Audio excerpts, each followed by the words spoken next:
welcome our dear friends, partners, and AI enthusiasts from almost 100 countries. Hope you're all healthy. Thrilled to see these great numbers of participants and locations. And this would be great to have every one of you sharing his location in the chat. As everyone else, also we had to find new ways to bring our community together, including you, turning into an amazing result of an AI community with no borders.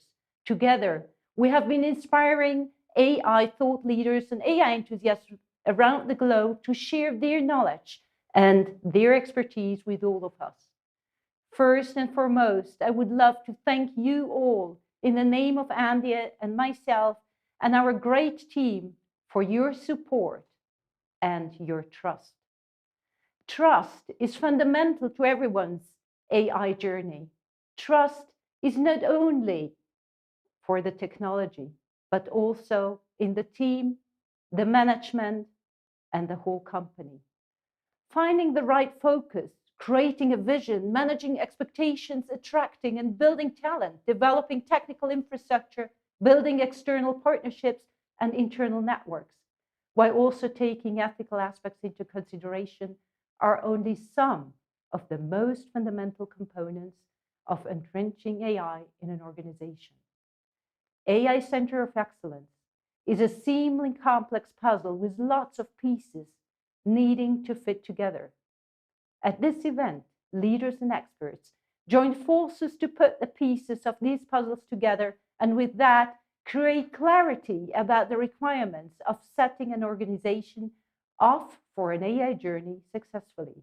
Today, we will have a variety of keynotes, use cases, and panel discussion with multinational companies like Nestlé, NVIDIA, VINCI, Bain, Palo Alto Networks, IBM, and Novartis, as well as our globally important institutions like the UN, the World Economic Forum, the Machine Intelligence Institute of Africa, the Machine and Deep Learning Israel, and a startup like UNICRI. The grande finale will be with our global AI thought leaders and influencers, Nancy Nemes and Pascal Bornet, so ensure you remain with us. The speakers and we are grateful for your support by sharing your learned insights in your and the speakers' online communities. And last but not least, benefit from the section of the chat and the Q&A, and watch out for the shared documents to download during each session. According to the SwissCognitive DNA, why wait, act now, and share for success. Now please welcome with me our first speaker, an AI expert, Julien Westermann, who will illustrate the importance of entrenching AI in an organization. The what, why, how, and who. Christian, you are a former space scientist and worked for ESA and NASA space mission in the 1990s. Since then, you have been deeply involved in technology, software development and innovation, and in particular in AI. Over the past years, you helped many companies around the globe to embark on AI and to scale it across the organization. You are an expert partner at Bain, interacting with the C-level on AI strategy and transformation, and how to build momentum in the impact in the market. Entrenching AI in organization, Christian, please tell us about the what, why, how, and who. The stage is yours.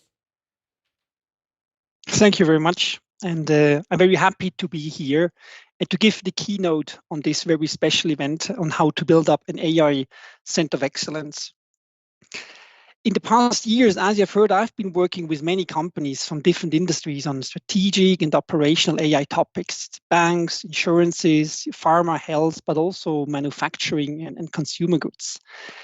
Most of them had similar questions. From where we stand today, what is needed to make our AI efforts more impactful? And how can we establish a true AI Center of Excellence that helps our company to achieve its goals? Now, in all those discussions with my clients, I went back to a framework that I would like to share with you today. It has 5 dimensions, from the strategy to the use cases to fundamental questions about data, technology, the operating model and talent, but also questions on AI governance, which try to address concerns expressed by different stakeholder groups. According to my experience and observations, this framework helps you to address most of the questions an AI Center of Excellence would ever have. I like it a lot, and I'm using it every day when I'm helping my clients to get to the next level. However, the tricky thing of that framework is that those dimensions are interlinked with each other. You need to pay attention to all of them, and you need to revisit them on a regular basis while the AI Center of Excellence is getting more and more mature. If you miss that, you will most likely not achieve your full potential with the AI Center of Excellence. Let me quickly talk you through those dimensions. On the strategy layer, you define together with top management the mission and the purpose of your AI COE. Why do you need it? What do you want to achieve? How important is it for your company? And what is your ambition level? In particular, you ask, what is the AI strategy for our core business? And how important is it for our company? If the question about the core business are answered, you can then turn to the adjacencies. Is there even appetite for new business you haven't been in so far? Most companies focus on the core business first and align on key objectives they want to achieve and guiding principles they want to apply. But some of them have also started to think how they can further monetize the use of data and AI in the adjacent business. To sum up this layer, a very clear mission with the support and backing of the top management is a must-have element to succeed with an AI Center of Excellence. On the second layer, the use case portfolio, you define on what you really want to focus. Here is where you interact with the business and where you hopefully create a joint business. Two things are important to consider. First, how to identify and prioritize the right AI use cases together with the business. Use cases should be primarily driven by business needs. As an AI Center of Excellence, you want to solve important questions or challenges of the business. This is what really matters. Use cases should help to improve the business. Therefore, the AI COE needs to establish appropriate selection criteria like increase of customer satisfaction, generation of more revenues, cost reduction in operations, or the improvement of the people enablement. Only after those business-driven selection criteria, the AI-related selection criteria come into play. Like, do we have the right data assets for this case? Do we have the right technology and the supporting skills? To sum up, business needs first when you build up the use case portfolio in the AI Center of Excellence. The second thing on this layer that is important is to design and implement a repeatable model. We call it the use case factory. This means a setup or approach to develop use cases like a factory in an agile mode from the PRC to the MVP level, the move to production, and the scaling across the organization. A great AI Center of Excellence built the principles of a use case factory from the beginning into its operating model and technology. Let's move to the third layer. We all know that with a solid data foundation, we all know that only with a solid data foundation, AI can really excel. And good data, we know that as well, does not come for free. Big efforts are needed on the level of data management, data governance, but also data architecture to systematically build up true data assets. Putting efforts into the data layer is often difficult to sell to the management because the immediate benefit cannot always be shown. The benefit comes in most cases only after you have built some time, after you have spent some time to work on the data assets and to really put all the best you have into them, that they really become unique. But still, it is a must-have. And as I said in the beginning, those layers are all interlinked to each other. As an AI Center of Excellence, this framework that I'm showing here with you is hopefully helping you to shape the discussion with your management. You can outline the dependency of the strategic ambition to the use cases down to the demands that you have on level of the data. Technology choices are relevant as well. and they may change over time. There is a huge variety of tools that you need along the data value chain, from data acquisition, the transformation, the data engineering, the discovery process, then the true data science, and then last but not least, the deployment and the scale. And you need to make a lot of choices to get to the right tools. Often companies decide between best of breed, that means which is the best tool per layer, and the best of suite, which is the best stack across multiple layers. Personally, I have seen and been working with a couple of different technologies and architectures over the years, like Palantir, Cloudera, Azure, AWS, and many others. My observations, many of them are good and fulfill the purpose. Choose one that fits to your company, to your ambition level, your environment, and the AI talent you want to build up. On the fourth layer, you basically decide how the AI team looks like. How big should the team be? And which skills do we need? At this level, we talk about the data scientists, the data analysts, the data engineers, but also data architects, and many other profiles. As an AI center of excellence, you potentially need to cover lots of different skills depending on the ambition level of your company and the use cases. The next question at this level is, where does the team sit and to whom does it report? The CDO, the Chief Digital Officer, the Chief Data Officer, or the CTO, the Chief Technology Officer, or the Head of Strategy, or the Head of Markets? Not easy to answer that question, and I have seen different setups. Other questions are about the setup of the team. Is it a pure central team, or is it a hybrid approach with the AI COE acting as the core and additional specialists sitting out there in the business units? As you can see, there are lots of questions that need to be answered and decisions to be taken, but remember that the answers to those questions depend on the above layers, the ambition level and the use case portfolio. And please also note that this may change over time. Now, there is a fifth dimension that has become important over the past years, the AI governance. Reality is that consumers, the public, employees, and regulators have expressed their concerns on AI. Many of them raise questions like performance. How accurate is the AI? How can I be sure that the answer is correct? Or the black box. How can we avoid that AI behaves like a black box? Or how can AI explain what it is doing and how it is taking decisions? Or questions about the fairness. How can I be sure that the system is treating similar people equally and not discriminating? And from what example does the AI really learn? The same stakeholders have raised also ethical questions, for instance, related to the fear of job replacement, unemployment, or related to the value alignment. How does the AI really decide based on which values or which fairness principles? AI governance questions and the way you can address them spans across all the layers. You can address them on the strategic level, on the use case level, but also on the operating layers to mitigate associated risks. Now, after we have understood those 5 dimensions of the framework, where should a company start? We have observed these 3 archetypes in the market. On the left-hand side are companies that start with a very clear strategy first. In my opinion, that is the optimal starting position. A clear mission and support from the top. From there, you can start to develop the other layers. This archetype is one where you have the highest focus and alignment across the organization, and with that, the least organizational friction. However, personally, I haven't seen it that often in the market. In the middle column, companies focus on use cases first. This approach is seen very often, and there is nothing wrong with it.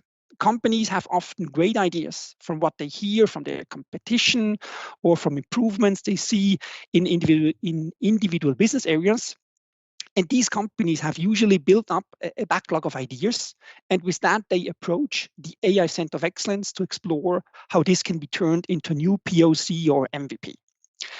In this archetype, it's important that this layers informs pretty soon the other layers. On the one hand, the strategy layer to achieve alignment in the way use cases are prioritized and run across the business, but also the technology layer to make sure that synergies are used on the level of the operating model. Please also note that when you are working with real use cases, it's a good moment to also start to implement the AI governance. In my experience, real use cases make the implementation of the AI governance tangible. As an example, once you have a POC in front of you, let's say any machine learning model, it's easier to think about fairness and black box behavior than without it. On the right-hand side, finally, are companies who have started to fix the foundation first. This approach is also seen often in the market, to my surprise. And companies start to hire a team of data scientists, usually. They start to implement a data lake with the ambition to build up an AI center of excellence. To this point, the purpose of the team is often not fully understood, and with that, also not how the business should interact with it. I like to call the situation, we create facts first. Here is the team, here is the system, now let's do something with it. To make those cases successful, it's very important that after the foundation is fixed, enough time is spent on the strategy level to get the buy-in and the backing and the direction from the top management, and on the use case layer to get the partnering model with the business. Otherwise, you risk that your investments in the COE, technology and people, will not generate the return you have in mind. This starting position is one with the highest risk because although you have created facts, you still need to get additional stakeholders in the management and the business behind you. But hopefully this framework and the slides I have shown you today will help you to drive such discussions. Okay, with that, I think I'm through. Lots of information in this opening keynote. I hope that this was helpful to you. Thank you very much for your attention and being here today. Thanks a lot, Christian. Please remain with me for a short while. We have a question coming out of the audience. Do you think that as data volumes goes up and deep learning moves towards automated creation of increasingly complex algorithms, cloud computing would help? Well, the short question is yes. Yes. I mean, if companies really invest into deep learning and they use massive of data, then it is wise to use the cloud. It has been shown that with the scaling factor you have in the cloud and with the pay-per-use mode, it's a good fit to, let's say, to deep learning models. Of course, you can also run a deep learning model onto an on-premise solution, but the cloud is a good choice. However, I just want to raise awareness. Deep learning is not always the answer to lots of data. There are many other approaches out there outside of deep learning, which do also show great performance, which are sometimes even more explainable than deep learning and which can be used as an alternative. Thanks a lot. Yeah, great. We have actually some more questions, but due to the time constraints, I would like you to reach out to Christian directly or through us, and we will be happy to help you out. Saying that, thank you very much, Christian. You explained to us about the entrenching AI in organization. Now we are curious about all the aspects which are in focus: the aim, the priorities, the data and tech, and of course the talents. This is being moderated by Jacques Ludic. Jacques, you are one of the first PhDs in AI on the African continent and the founder of the first AI company on the African continent that has been sold to GE, a multinational company. You are an award-winning AI leader with over 25 years experience in AI and data science and its applications. You founded multiple AI companies and are a real AI ecosystem builder and a SwissCognitive ambassador. Your purpose is not to help just to shape a better future in the smart technology area, but also specifically to help business and society thrive and to help transform Africa. Last and certainly not least, you are an author and currently finishing a book on transformative human-centric AI.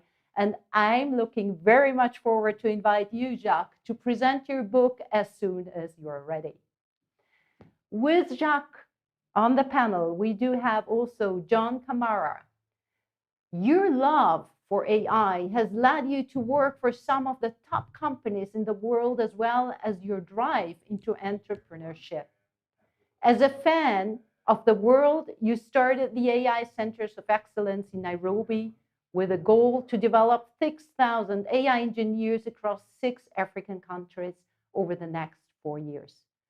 You're also passionate about deep tech research and have launched the first research lab in Kenya as a playground for young, smart minds to find solutions to problems, build world-class IPs that can also be used for social good, for the freedom of mind, to do what they love. Sharing your experience and guiding the next generation for young entrepreneurs is what you live for. And you truly believe that AI can open many opportunities that lie in Africa. With us,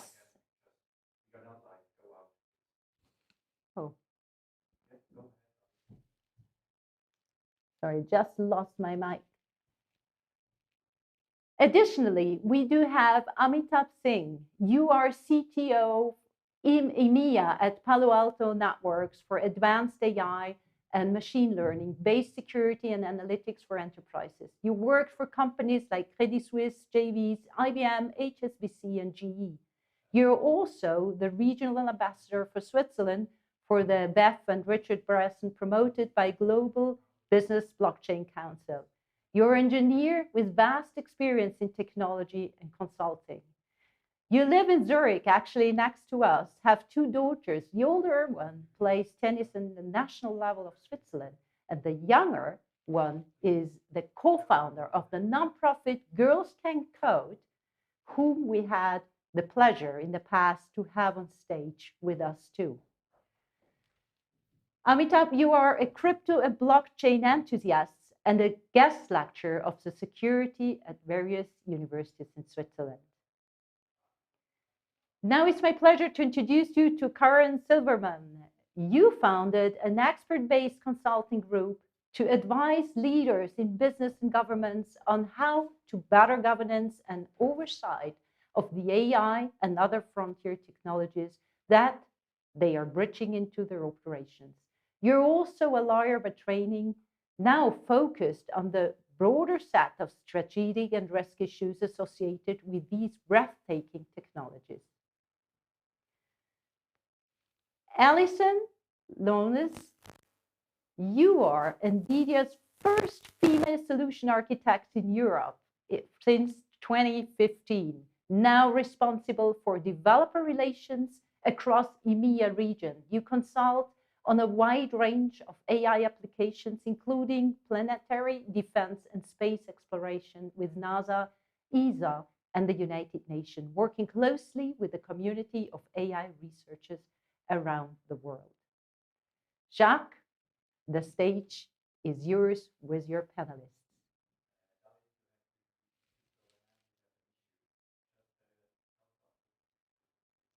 Okay, as we are talking about technology, we're just facing an issue somehow between the continent of Africa, Europe, and the US.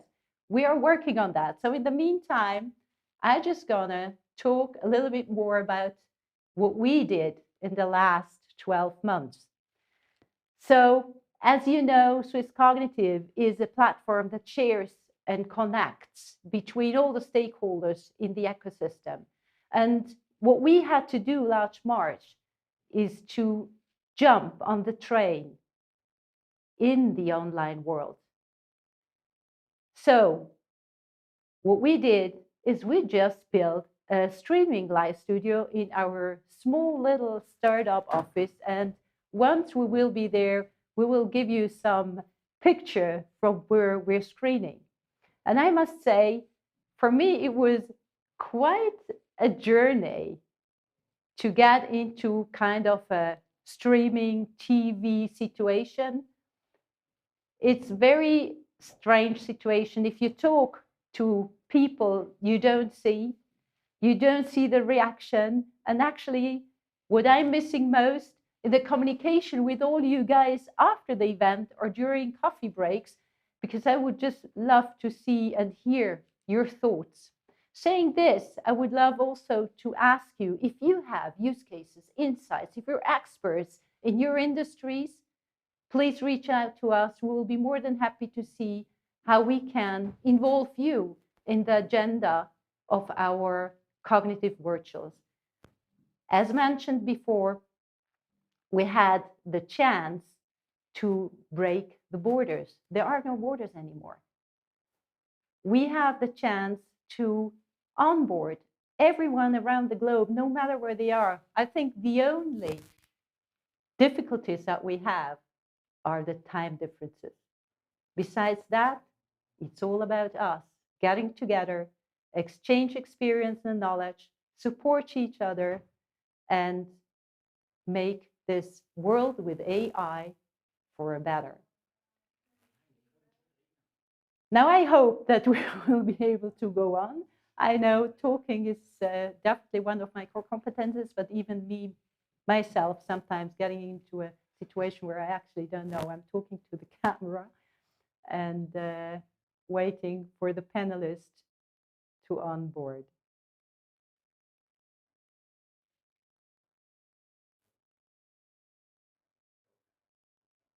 Okay, I was told to go ahead. So one thing you've heard from myself saying already in the past, we're always talking about robots going to take over the globe, but at the end of the day, we're struggling with basic stuff sometimes.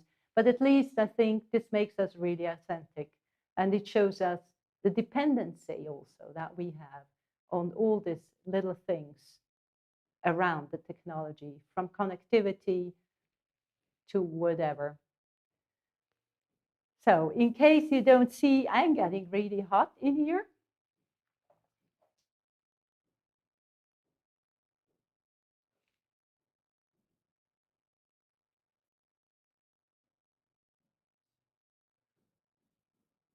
Hope we will be back very soon.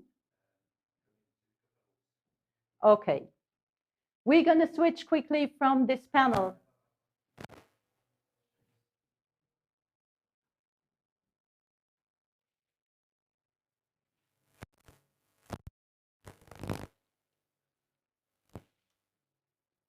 Anyway, you guys can imagine that it's a strange feeling to stand here.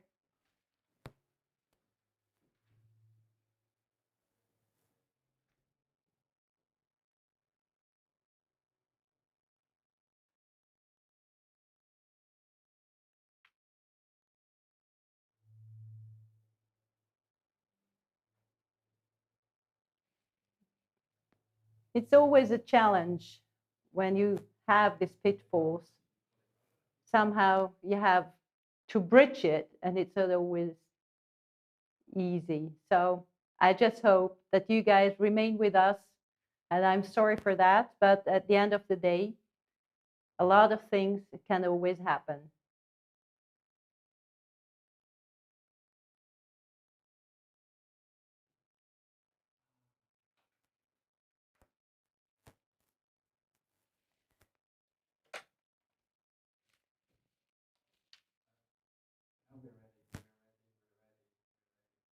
Okay, we are ready. I was just told we are ready.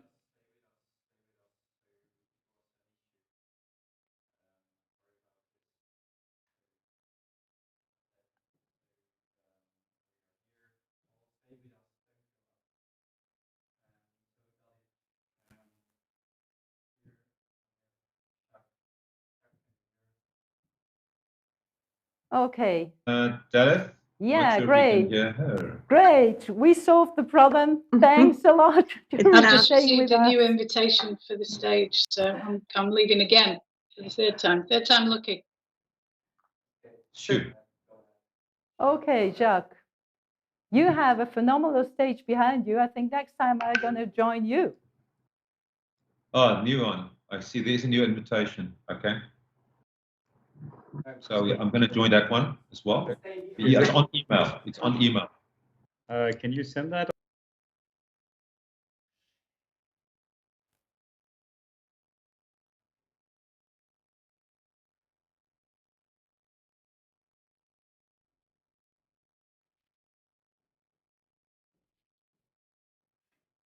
Yeah, I would say grab a coffee or a glass of water and come back. We somehow still working on it. It seems to work, but unfortunately still not.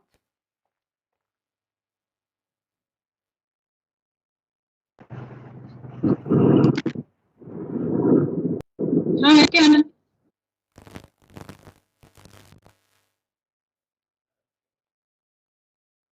I'm not mistaken. Okay, can I go ahead? Okay, fantastic. It seems like one of the 5 things is going to be technology, and it seems like we do have issues there. So I'm going to quickly admit there's a few people joining. Do we have our full panel? I think we're just waiting for John. And but I'll just quickly start away. So thank you, Daleth, for that introduction. It's indeed a privilege to have the team here, and looking forward to our panel discussion, where we will be talking about AI Center of Excellence. We're actually going to cover a little bit of the details, aim, priorities, data and technology and talent. And maybe just to kickstart this, I've been also quite involved in helping businesses to do AI-driven digital transformation as well. And we were talking about the catalyst to generate that business value. And there's actually the 5 elements of successful transformation. And we're going to talk about this from various interesting perspectives. But it really starts with the intent, strategy, use cases, the business value around that. But then also the data, the technology, the processes, and the people.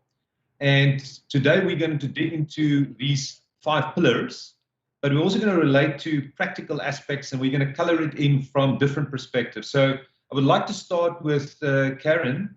So in terms of what you guys are doing, in terms of your business and so forth, I think you've got a very interesting perspective, specifically around governance and policies and so forth. Would you like to elaborate a little bit about that? Sure, and thank you for setting us up so well. I couldn't agree more. There are at least 5 pillars, and I think as you map that out, it sounds very familiar. One of the things that as we've been doing our work has become very clear is that before you get anywhere, it's about accountability and resourcing this governance work. That the best policies in the world really aren't going to do much good if they're not operationalized. And so a lot of our work is focused on how to bridge that gap between sort of the theoretical and the aspirational, and then what a business needs to do and how its leadership needs to think about what it's doing, the impact of what it's doing, and how to manage that really in more affirmative ways. Yeah. So I know you deal with executives on that level, and it starts from the top in terms of setting the scene, in terms of how to do this in a proper way. So I would love, Alison, just your perspective on this as well. I know from NVIDIA's point of view, you're looking at this also holistically. Well, there's obviously the compute side of things, the technology side of things, but you're obviously also looking at the people side, the training side, and those kind of things as well. So you just want to elaborate a little bit from your perspective as well, just on a high level? Yeah, I mean, we work bottom up as well as top down, and top down being an initiative called AI Nations, so that's government level down. But really, first of all, you have to build a platform, so that's the software and the hardware to actually enable anybody. Democratizing it is a huge passion of mine, and that's, so the African nations, for example, that's a huge continent that has yet to. Sorry, I just had a voice in my ear that put me off then. We have to spend more time on making this global. So initially, you have to have the compute. You have to have the most efficient hardware. So preferably something with a green power source. So it's great if we are a configuration of something that we call superpods is the world's most efficient form of compute now. But if you're running that, with thousands and thousands of kilowatt hours of electric that comes from black coal powered stations, then you're not really benefiting humanity. So a green power source is great, and The EU is actually really leading there because they're providing so many green power sources for compute. And we work directly with all of the governing bodies in putting forward, for example, the EU's compute. And what I mean by that is supercomputer scale. But then you've got to have the researchers that are bringing forth the actual state of the art. And NVIDIA works at the bleeding edge. You know, it's called bleeding edge because it's painful. You know, it's only just working. You know, we have a lot of beta testers in our developer platform. So trying out the new stuff. But what I mean by state of the art is things like doing all testing and qualification and verification in virtual environments. We were brought up on gaming, and you have to gamify things like self-driving cars because, you know, number one, we can't come up with all the corner cases that could happen when a self-driving car hits the roads. But number two, it costs nothing once you've got developers that know what they're doing and can work in a virtual environment. And of course, you can test and test and test and then add to real world. So this is what I mean by state of the art, but it's developing that.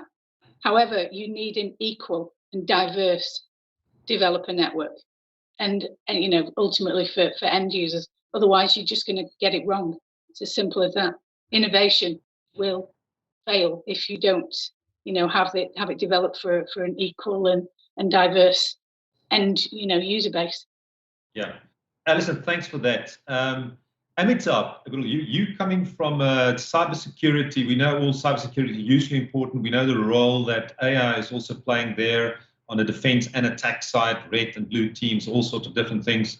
I know you also have a division that you mentioned called Cortex, similar to my company, Cortex Logic, as well. Can you quickly elaborate, just quickly, how you guys look at AI as a center of excellence, and how do you build this kind of capacity from your perspective? Thanks, Ax. Actually, in a structured fashion, it's no different from what Alison was talking about in NVIDIA. Because while we do focus on advanced threat hunting for clients,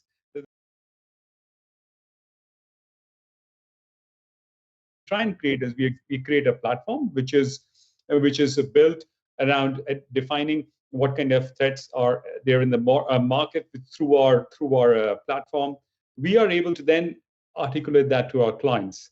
We actually search that, and it's AI which is actually helping us to define that. So clearly, what Alison said is true in our case as well, that we have a platform that's been there, which actually helps us using advanced AI and ML to define what's happening in the market. How do you actually do it in a much faster fashion, advanced through find out what kind of new malware that are being coming up in the market on every second day.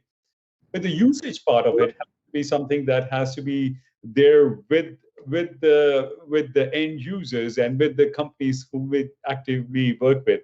In a way, if you actually ask me, I'd like to say that it's no different from when you and I drink coffee, you know? So for us, when we drink coffee, we don't have to gather the beans ourselves. But we do need to know that someone who gathers the beans creates the right kind of platform, creates a kind of coffee machine. But it's up to you and me whether we want cappuccino or espresso, and that actually is how it should be. Absolutely, we live in the API economy. It's plug and play. It's like Lego blocks on so many different levels, and it's about how to put all the pieces together. And it's not only purely technology. It's obviously people, processes, all the different parts that we talked about. So John, love to get you. I'm glad you were able to join. So I know you from the Machine Intelligence Institute of Africa, fellow director there as well. And we are trying to build AI communities and AI centers of excellence here in Africa as well. And I recently participated in the setup of the ACE, which is the AI Center of Excellence in Nairobi, with you. And if you want to quickly elaborate, just quickly your perspective. So this is like different. This is actually building the capacity, capability right there here in Africa. So just a little bit on that. Oh, mute. You're on mute, John. Yeah, unmute yourself. There we go. Yes. Thanks, Jack. Yeah. Sorry about that. As I was saying, I think from my perspective, one of the important things is around how you build the knowledge base. And for me, I found the biggest problem that we currently face here is the knowledge base, and that knowledge base that you then use to understand how to unlock the value of AI. Obviously, there is the whole conversation around the tools and the techniques and the solutions you can build. But if you don't have the knowledge base, then all that is just really an empty shell. So what we're trying to do here is build a knowledge base of how do you develop AI engineers with proof of work. Not theoretical AI engineers, junior AI engineers. I can participate by saying, I have actually built something, I have developed something that makes sense, even in the very, very basic, minute microeconomies of different types of, platforms, because we understand, technology is a huge part of the African market right now in terms of solving problems. So the AI Center of Excellence, as we know from the days when we started MIA, was the fact that, we want to develop the capacity we need, first of all, then we can participate in the process of innovation and also building solutions and tools that suit our own needs. And part of that is also because we have the opportunity of developing the capacity ourselves, then we can put a lot of ethical nature of AI, ethics, and teach a lot of these young people around how you actually use data. So, that is one of the key things in what we're trying to do in training 1,000 AI engineers over the next 3 years. And at the same time, also, how do we unlock the value of the economy of, the companies, the executives, the CEOs, the folks who have the money? Because again, if you train all these people and there's nowhere for them to go, everybody's afraid of the value of AI, then again, you're facing the same problem, and we're exporting talent back to Europe and America. So how do we retain that talent and create the opportunity here? So which is why we're now bringing AI literacy at the highest level from the perspective of the revenue owners.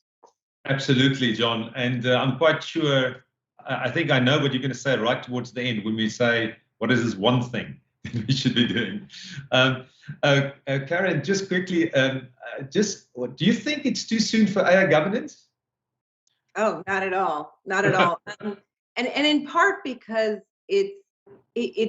and one of the big lens shifts that I think is really important is shifting from a compliance mindset to a strategy mindset. Yeah. So governance is in this category anyway, more about strategy probably than even compliance. But even when you're talking about compliance, it's not too soon, right? Because there are rules and schemes that already apply to govern this. There are consumer and employee trust issues that are already in the marketplace, and for a lot of startups that depend on the ability to capture and develop insights around their employees and their customers and their markets in general, need to build and protect that trust. And practically speaking, we sort of already are beginning to understand what responsible use looks like. So while we don't know what the regulations are all going to say in specific, I think there's general consensus developing around what the aspirations are. And those, to your point, have a lot to do with robustness and human-centeredness, variously defined. Some amount of transparency and interpretability. But what that means in any particular case is going to be very different, right? So it's very easy to sort of state these principles. I think it's very much harder to figure out what those principles mean in connection with any particular use case. And I guess that's the other thing I would emphasize, is that we really need to be thinking about this at a use case level and less at a technology level, because technologies are terrific or they're horrific, depending on how they're being used. But thinking really very hard about the use cases, this isn't about impeding them or preventing them. It's about actually enabling them in a much more sustainable way over time. And when you think about it as that strategic function, it's possibly a little late, not too soon. I agree. I can just testify from my own experience. And I've been in AI, after I did my PhD in AI machine learning in the 90s, I went into business and so many, starting my own first AI company, and it was like the Wild West. If I compare that time, the 2000s and even the early 2010s, to where we are right now, it's amazing. We're building now AI-driven platform businesses in health and in mental health and health wellness, financial wellness, and all of these kind of things. And when you deal with this type of data, financial data, and deal with health data, you've got to be so careful around this. This is GDPR. You've got all the various data privacy and data governance laws. So you can clearly see it's a different ballgame. So I agree with you. We feel it right now, and it's quite different to what it was 5 years, 10 years ago. And it's absolutely needed. And we need to be responsible. I think we need to be, as AI developers, implementers, consultants, whatever role we fulfill, to be responsible in the way we act around this as well. So absolutely agree. The other point you made is around use cases. For me, is it absolutely always starts right there. Is what do you want to do with the technology? And there's so many opportunities to create new business initiatives and business models and use the data in appropriate ways to create value, unlock value for the customers, for the stakeholders, and so forth. So, Alison, I want to quickly go to you. So, I think NVIDIA sits in a very interesting spot. You talked about self-driving cars and, you talked about, so many things there in terms of where NVIDIA technology will play a huge role. And obviously, it's on the technology side, it's huge. You've got an interesting initiative with NVIDIA AI Nations, where you also help governmental levels, and you also help with startups. Do you want to elaborate a little bit on that? Oh, you're on mute. There we go. There's always one. There has to always be one in every Zoom call. But it was me. Yeah, no, there's actually a number of different initiatives, but I strongly believe you have to have a healthy mix of both academia and industry. The only reason we have this explosion in AI right now, something which started in the 50s, is because big industry players started bringing the dollars in. But what I mean by that is that you have the pure research where the innovation comes in, the real creativity, the out of the box stuff, but also the engineering to put it together. But ultimately, that's a complete waste of time if it doesn't actually make a usable, sellable product. And this is where we are now. We have both parts of that. So we have initiatives that educate from the government down, but also educate from the developer up. And what I mean by that is from, I'd love it to be high school and above, but at the moment it's just university and above. So we have classes that are run online. So anybody can just run code on our GPUs in the cloud for free. We can train university students to be so-called ambassadors that can then train anybody else in their university for free. Industry has to pay for the privilege, and why not? But basically, that's really important, because unless you are a computer scientist, you have no real idea what we mean by AI. And that includes things like the transparency, and getting back to the actual governance of it. When GDPR came in, that was a really great document. And I'm going to annoy a lot of people here, but it was pretty fluffy, for the simple fact that diplomats, bureaucrats, and politicians are not computer scientists. So they had to meld their knowledge with what we're doing and come up with some kind of framework, sketchy at whatever level it was, but somewhere to start us off. And it was a great place to actually start off, because we're learning as society is learning. You can't forget that we're trying to artificially produce ourselves. And, we haven't even got it right yet. With societal problems, people say AI can kill, so can humans, so we're all learning. Absolutely. We're all learning, and this transparency comes in at the same time as, let's say, politics does. Yeah. And so it's a very, very fast evolving field, though, and that's crucial. So the AI Nation side is to help governments catch up with the industry and the pure researcher. Who is, very much at the state of the art, which literally changes weekly. It's very profound. I've never seen this kind of progress. No, it's amazing. We sit on these exponential curves on multiple levels, and it's fascinating to we live in a smart technology era. I'm almost done with, I'm going to publish a book on democratizing AI to benefit everyone. And I'm actually talking about, it's actually about sense making. It's about this learning in the smart technology era. And he's talking about all these kind of topics. And we need to, and John talked about knowledge as well, but I think that knowledge is not just a technical, it's really, we need visionary leadership and wisdom in applying it in proper ways as well. So I think we need to have a proper massive transformative purpose and really understand what is the proper goals, how do we want to execute on this in a trustworthy, ethical, proper way that would benefit as many people as possible, not just a few. So there's so many things at play. So I'm talking about that in the book, but Amitabh, I just want to quickly, from your perspective, do you have any specific practical use cases that you can relate AI-driven cybersecurity that you maybe want to talk about?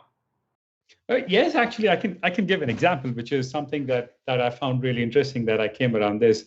One of the best things that I've actually found out that has worked was, and I'll give an example of how it happened. You know, in Silicon Valley, most companies have their own cafeterias, and they're quite a lavish affair.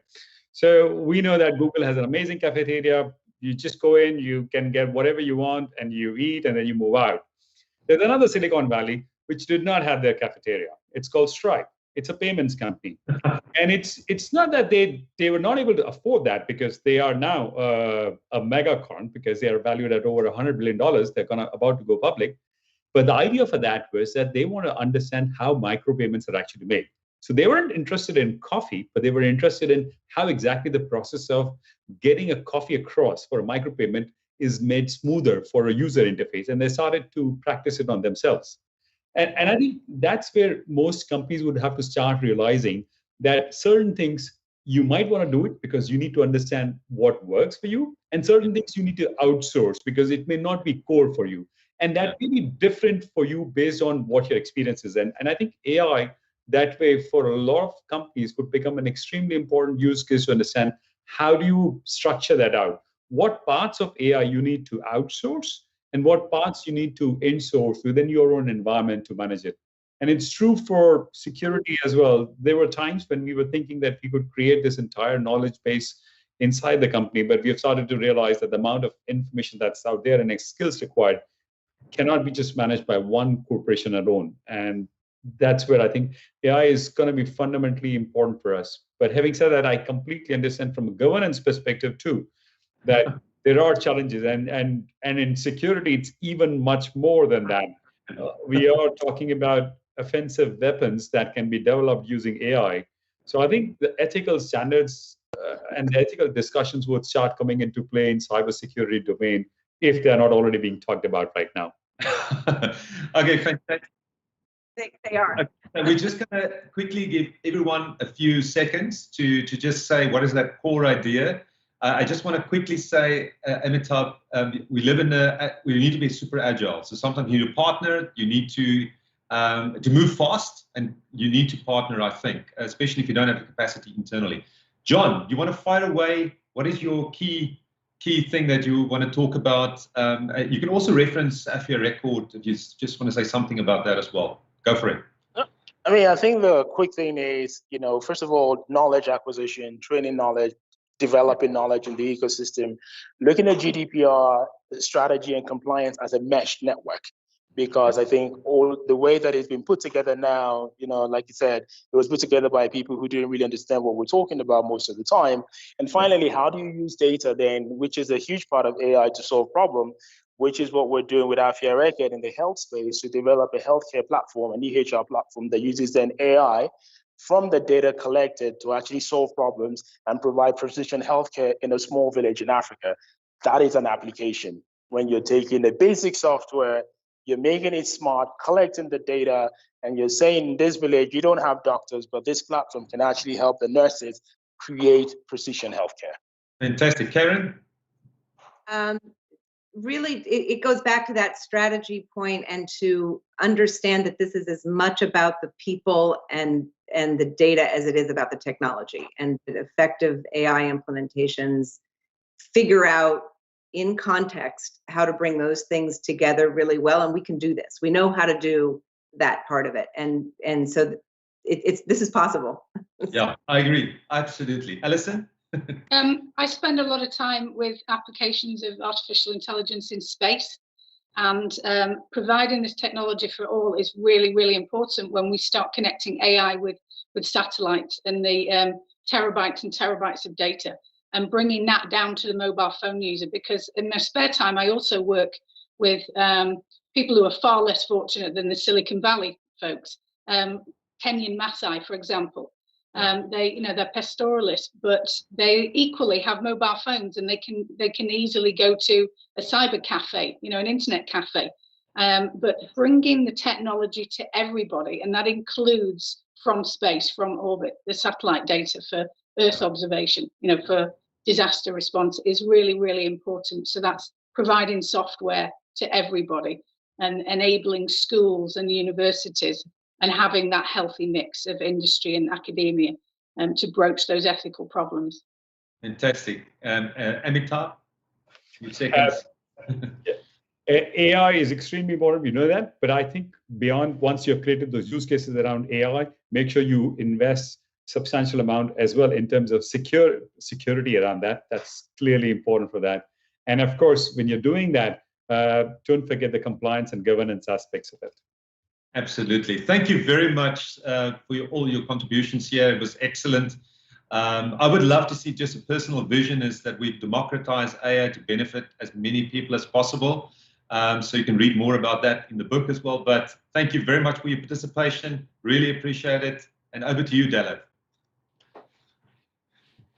Thanks a lot to all of you. It has been great listening to you, and I wish I could have continued for hours. But we will invite you guys again. And also, again, sorry for the inconvenience, but it's just part of our life. And saying that, I got one question from the audience about how important actually is the fact of having an event physically to the success of such a conference. Now, thinking of it, I mean, obviously, both are very important. Being there physically, if we have technical problems, I just shout louder, and you guys just shout louder. So we don't have a mic. Doesn't really matter. So yeah, obviously, this is much easier, and especially we have the chance to network physically, to reach out to each other in person, and this is definitely a huge benefit. On the other hand, I must say, I mean, look at where these people are sitting. And it's a present that we have the chance and the benefit to listen to all these great minds sitting around the globe. And this is definitely a huge benefit. So I think we have to have a mixture about both. And whenever we will be able to have physical ones, we obviously will do everyone in his location, but we definitely going to remain with those CognitiveVirtual, because I just love it. So thanks a lot to all of you. Thanks, Jack, Alison, Karen, John, Amitabh. Stay healthy, and I hope to have you with us in a few weeks, especially you, Jack, with your book. Yeah. I'm going to chase you on that one. So now, building up AI capabilities at scale and anchor in it practice. Now, it's my pleasure to introduce you to Stefan. Stefan, you have most of your life spent in the tech industry. Your engagement in this community, however, is not for yourself. You want to make sure your 11-year-old daughter, nerd twin, can take all the benefits out of AI without having to shoulder the downside. Saying that, I must say, we have to bring your daughters together with Amitabh's daughter, Simi, who has been with us on stage again. We will do this bilaterally. It will be my great pleasure to invite them once all together on one of our kids panels. With you on stage, we have Julien. You are the managing director of Leonard. As a member of its prefiguration team, you attended the birth of Leonard. You are a former board member of École Centrale de Nantes and ingénieur et scientifique de France. Sorry, now I'm mixing up the languages. And you were one of the founders of Palo an outreach program for high school students in Nantes. You strongly believe that we should use AI capabilities wisely and try not to get lost in the future of cities and infrastructure. The stage is yours.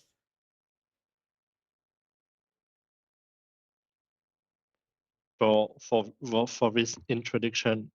I'm very glad, we are very glad to be with you this afternoon. At VINCI, we believe in the transformation of cities and territories. Maybe on the next slide, Stefan.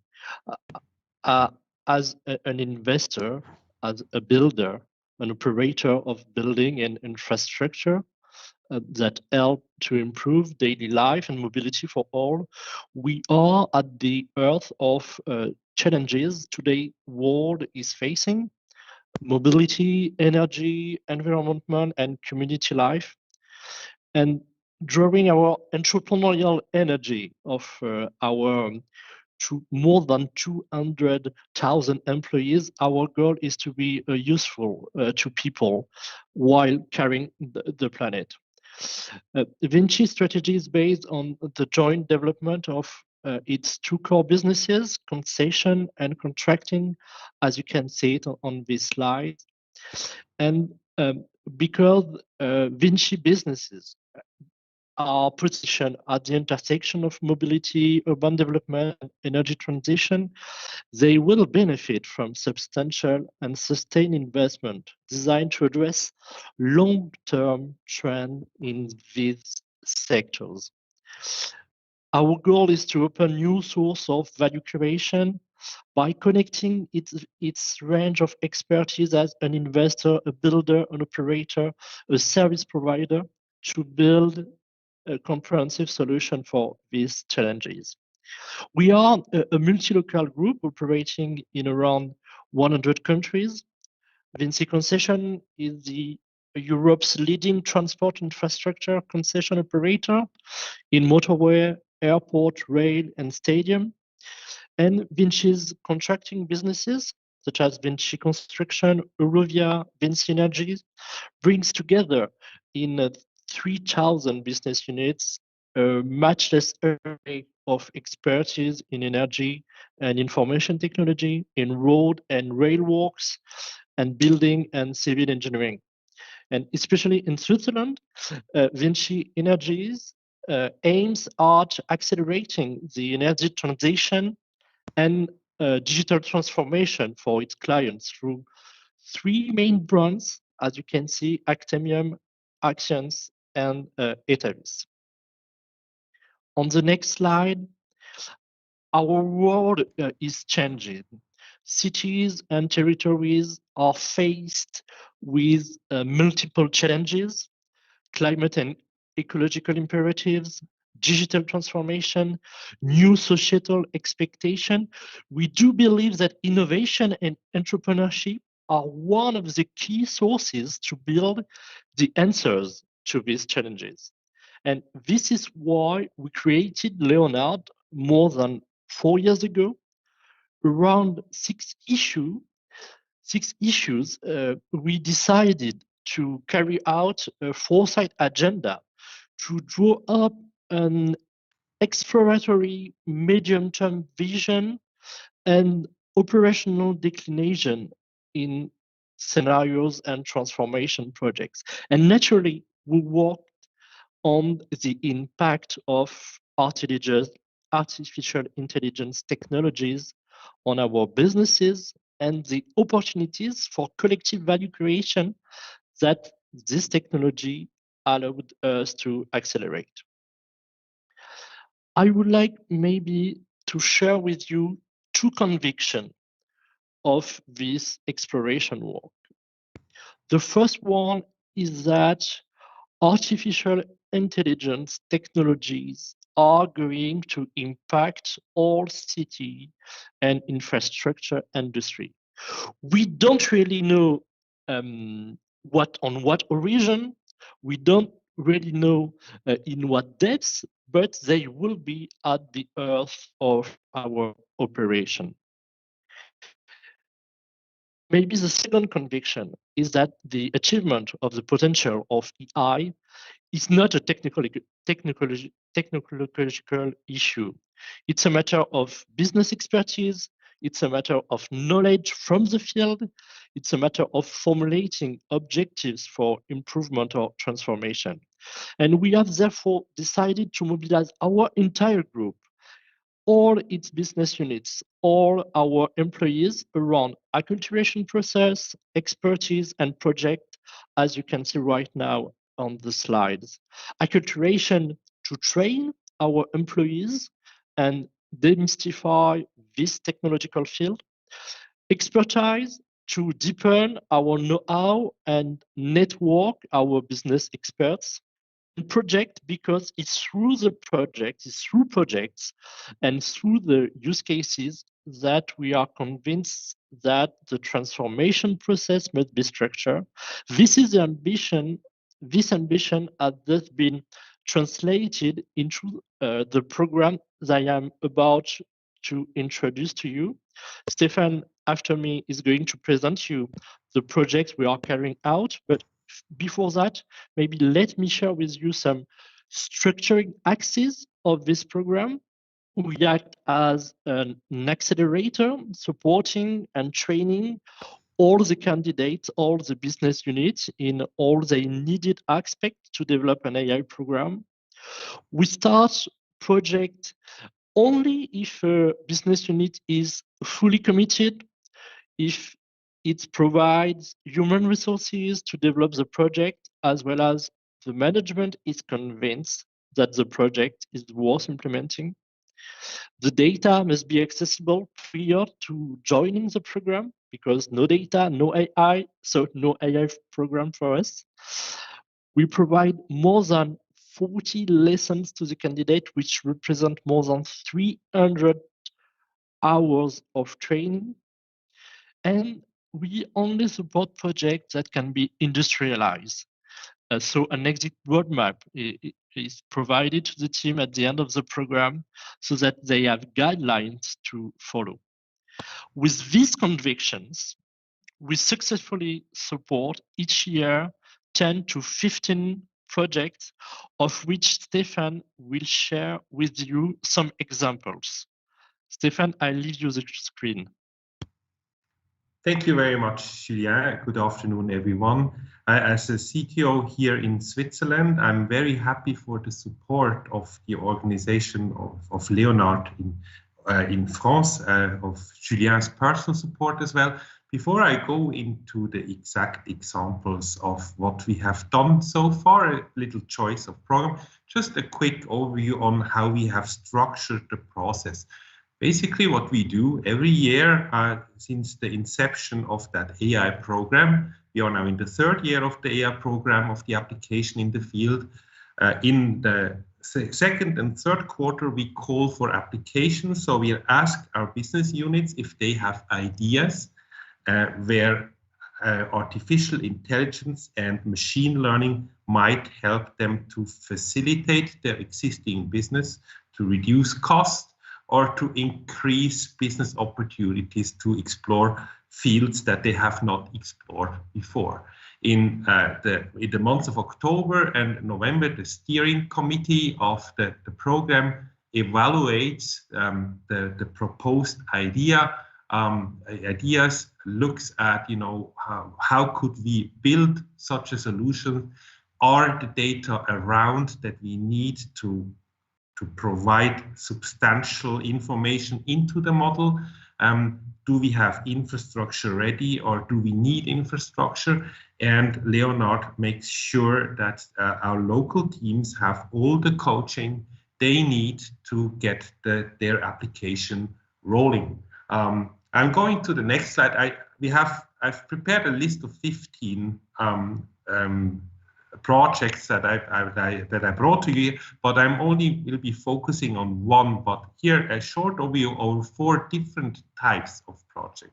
The first one on your left, the CDNU. CDNU is a company or a service specializing in estimating the value of your home. So if you are thinking of selling your home, or if you are thinking of buying property, you can go to CityNU and ask them for an evaluation.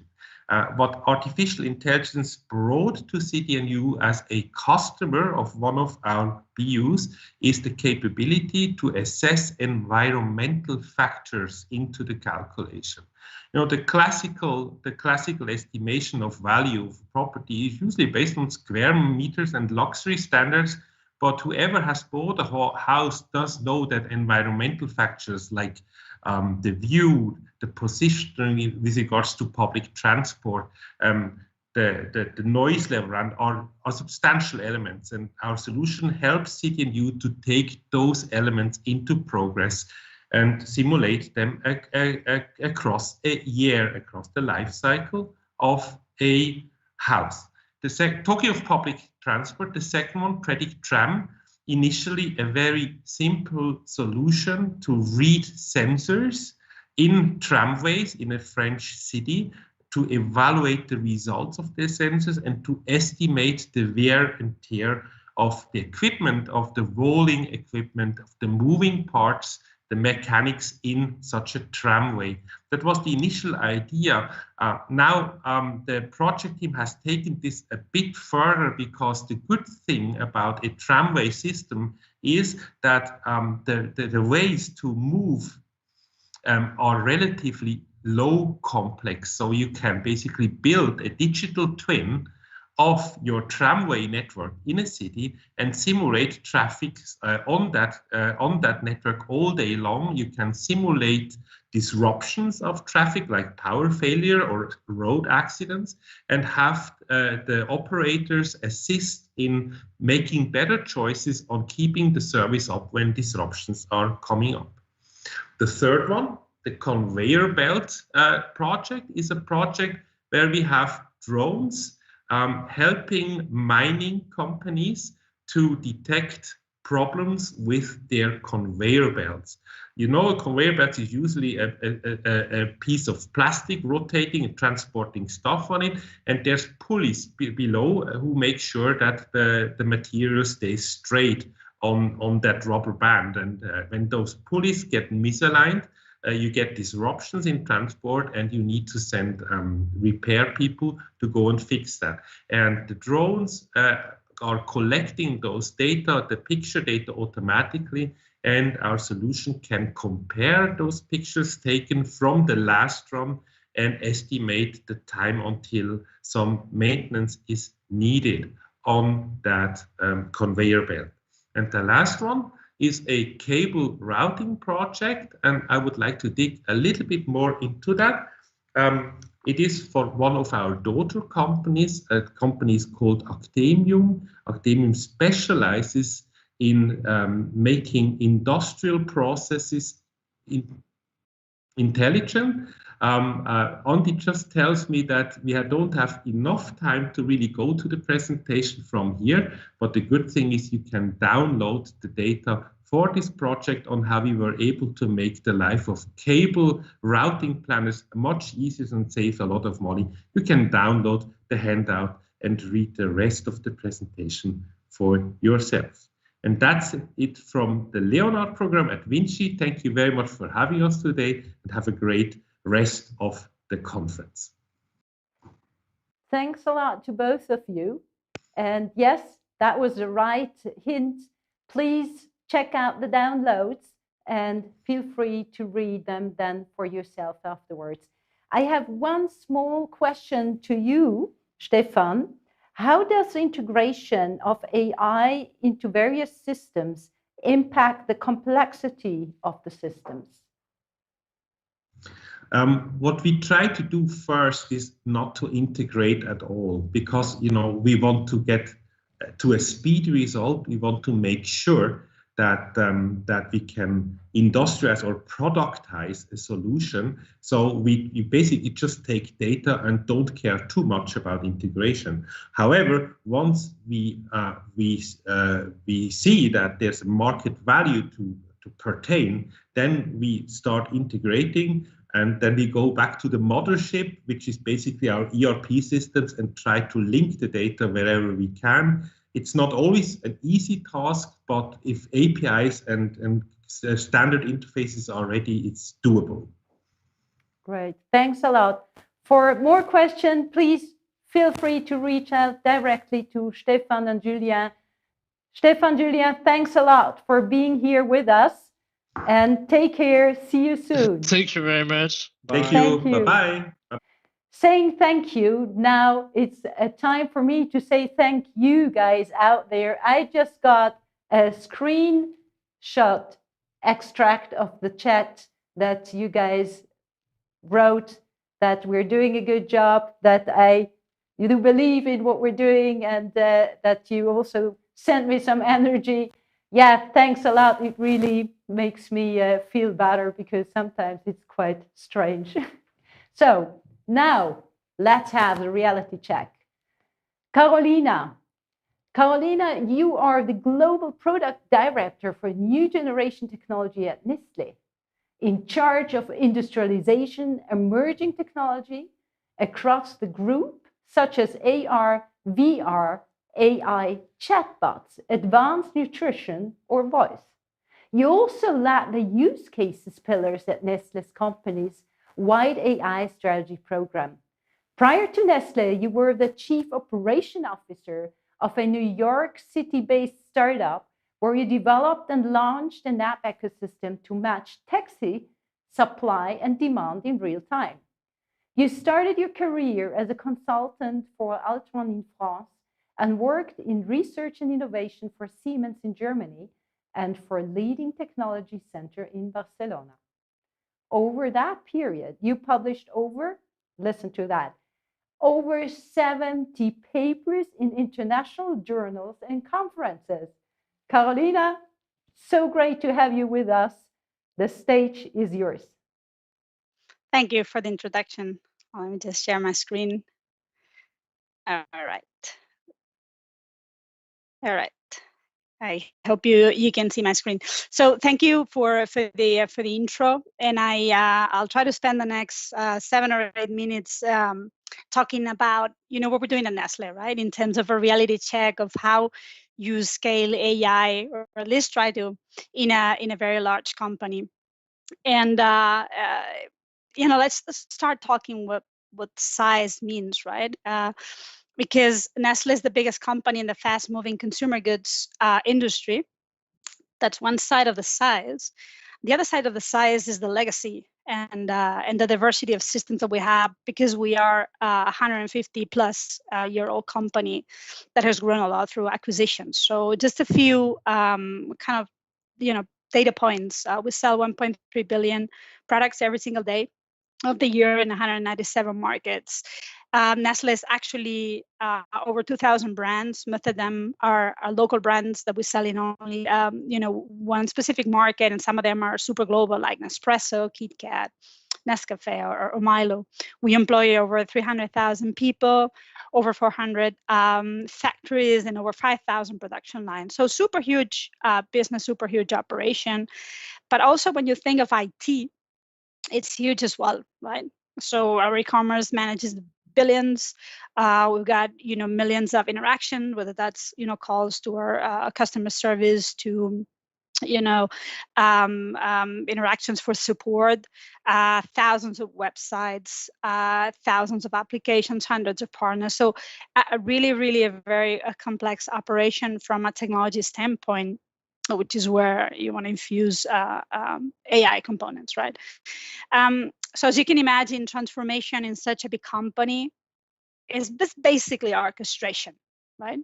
And the way we approach this, and we started with the digital transformation first, AI now being part of that, is we start with the end in mind and then work backwards to build sort of a recipe for success. If you let me use the analogy of recipe, because we are a food company, right?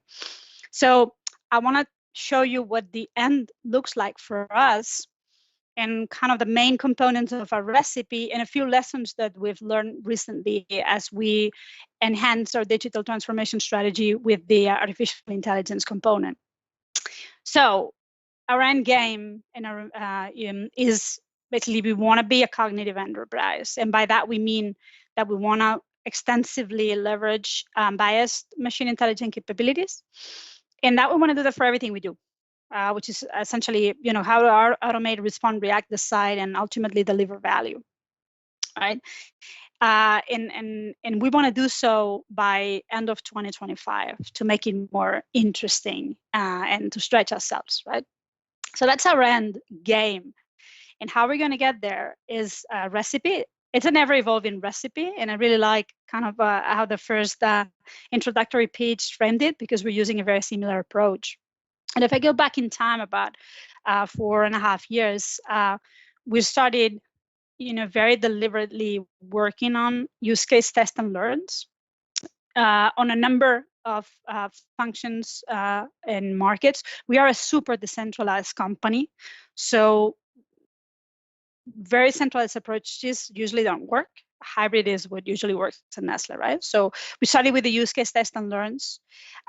Then with those learnings, we started building at the time a center of excellence in analytics and sort of about market master data governance, because a lot of the data, and especially if you think supply chain or marketing and sales, has cross-market components, right?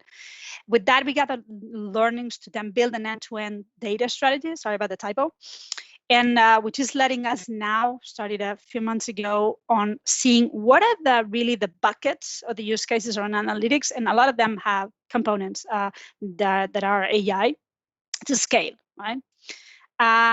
To then build an AI strategy program, which started as strategy, and then we're moving that down, breaking that down, or basically forward to operationalizing that, and then data and AI capability building, right? So we've actually been laying, these components on top of each other, and with all of that, we want to move forward to actually that operation of data and AI at scale to get us where we want to be, which is 4 years from now, be that cognitive company.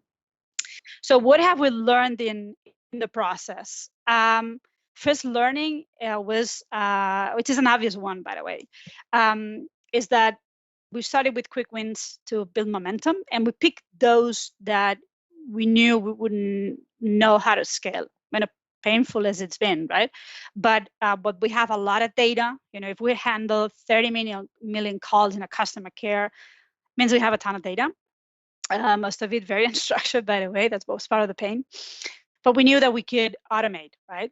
Certain things. So chatbots was, an obvious choice for us in terms of starting to apply pieces of AI for a number of reasons, right? Data is one. We knew that we could automate at least the first line engagement, then we're automating more things than that.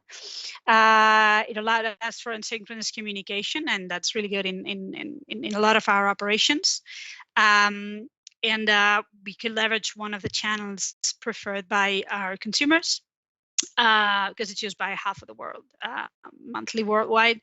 And then we incorporated it as kind of voice first took off, like with Alexa or Google Voice, as a fast growing channel for both engagement and e-commerce. And that gives a lot of learnings. So then we are, extending chatbots to automate our own internal operations, for example, right, across the supply chain or high volume transaction centers.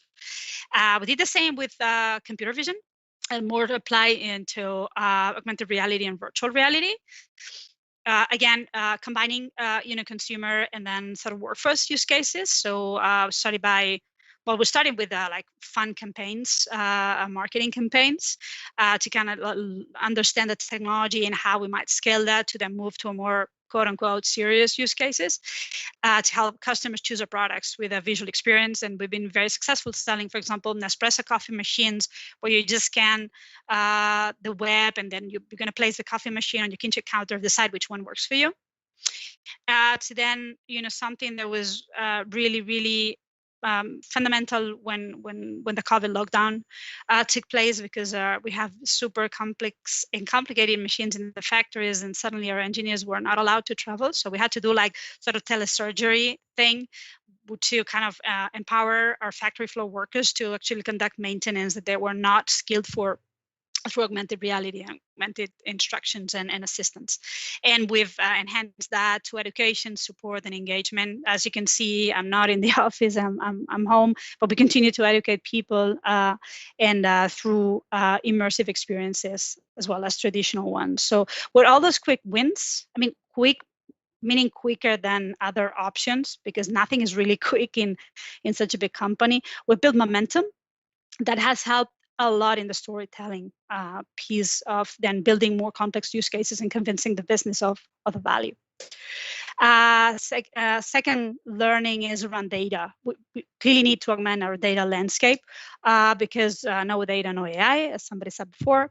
So we, a few years ago, started infusing sensors in a lot of places, right? And the obvious ones, like our manufacturing and supply chain operations, but also in our coffee machines that we sell to our customers, both consumers and businesses, to get not only more data, but also real time.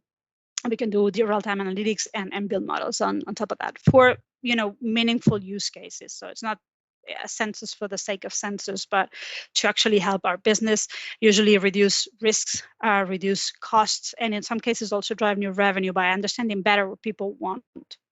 And then again, we do always want to combine sort of industry and consumer use cases to kind of balance our portfolio of what's new revenue and what drives cost and risk reduction. And then the third learning is around capability and people. And we've always believed that people are our most important asset or ingredient if we're talking of a recipe. And we put a lot of effort. We started already in the digital transformation at the beginning of it when AI was not in the picture, to invest a lot in building teams that really understand the changes needed. Like I said, it's a very decentralized company, so we really need everyone to understand the changes that are needed because they will drive them. Of course, there's also a top-down, but it's a company that combines top-down and bottom-up a lot. To then empower the people that have the skills and the know-how to really tell the story.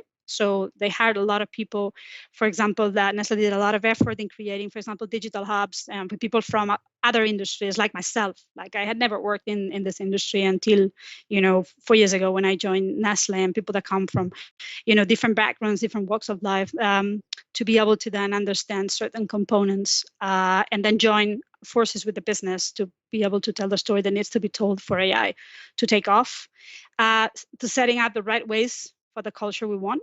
And the cultural change is super important. Just think that it's not only about upskilling and changing processes for Nestlé. We will have to reskill a lot of people because their jobs are going to be highly automated, right? So it's a fundamental cultural change. And then obviously train the people with the skills they're going to need, whether that's upskilling to really work with AI or it's changing the job they're doing because of automation. And by the way, we studied automating factories years ago. We have some factories super highly automated. So that's basically our learnings and our journey, and we still have a few years to go to fully adopt AI. Carolina, actually, I'm getting hungry talking about the recipes all the time, and it would be really great to have a longer exchange with you during a dinner. So as soon as we can, be more than happy to have a chat over a dinner. Still. Now, definitely. Now, there is a question coming from the audience. I'm sorry, when I'm looking down, it's just because I'm getting them via WhatsApp, because somehow I have to read them to you guys. So, how do you think the pandemic, like the recent COVID-19, can impact AI? How these areas can be encountered for? Can you provide your perspective, especially when Nestlé has to depend more on global supply chain? Well, there's a lot of answers, but I'll just give you an upshot. COVID has accelerated the business understanding of the need for AI, especially in risk reduction and cost reduction. And as we're getting ready for a recession, we need to we're a very frugal company in general, but now we're gonna have to be even more while securing our supply, because at the end of the day, we're a food company. So I do a lot of meetings with mancoms to kind of for awareness on AI, and I've noticed the last 8 months the mindset has shifted in some cases spectacularly. Yeah. So it's it's for the wrong reason. It's been an accelerator of understanding. So there's always also the upside. Exactly, there's always a silver lining. Yeah. Thanks a lot. One thing that you mentioned, I think it's a very nice quote, that the most important ingredient is actually the human being. So looking at that, we all need to take care, to take responsibility on whatever we do, especially with AI. Thanks a lot, Carolina. It was my really great pleasure to have you with us. And let's talk soon and stay healthy. Now we're getting to the next panel, and reading the title, I was thinking about the joke. So I'm actually very bad in telling jokes, but I'm still going to try, although I'm exposing myself now quite a lot. For those who doesn't know, I'm a mathematician, and Andy, my co-founder, is an engineer. And one of the things that we're always saying is, like, for me as a mathematician, we are content to know that it works. The physicist knows how, and the engineer knows why. So reading the title of our next panel, it is exactly the process planning from understanding of the goals to the real deployment. So now it's my great pleasure to introduce you to our moderator, Benjamin van Giffen. You are assistant professor for information management and had the research lab for the management of AI at information management at the University of St. Gallen here in Switzerland. You researched the strategic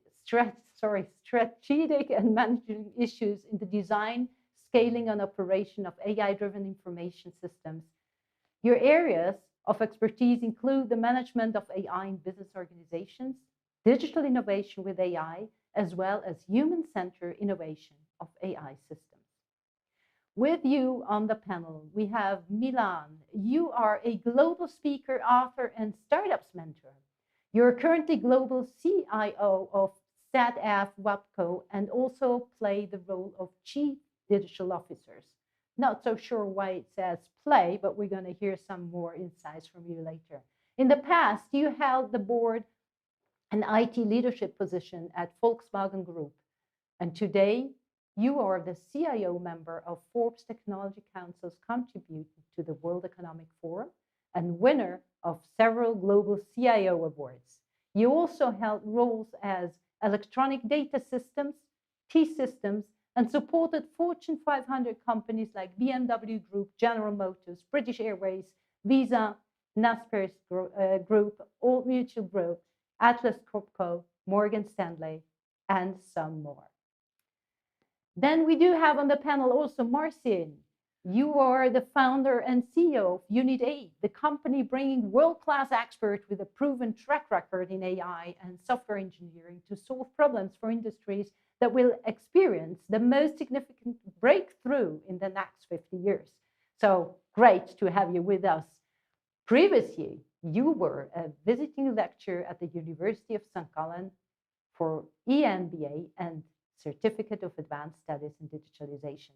Before that, you were head of network intelligence and then head of big data and business intelligence at Swisscom. You completed your PhD in the domain of data mining and machine learning into the context of IP networks intelligence.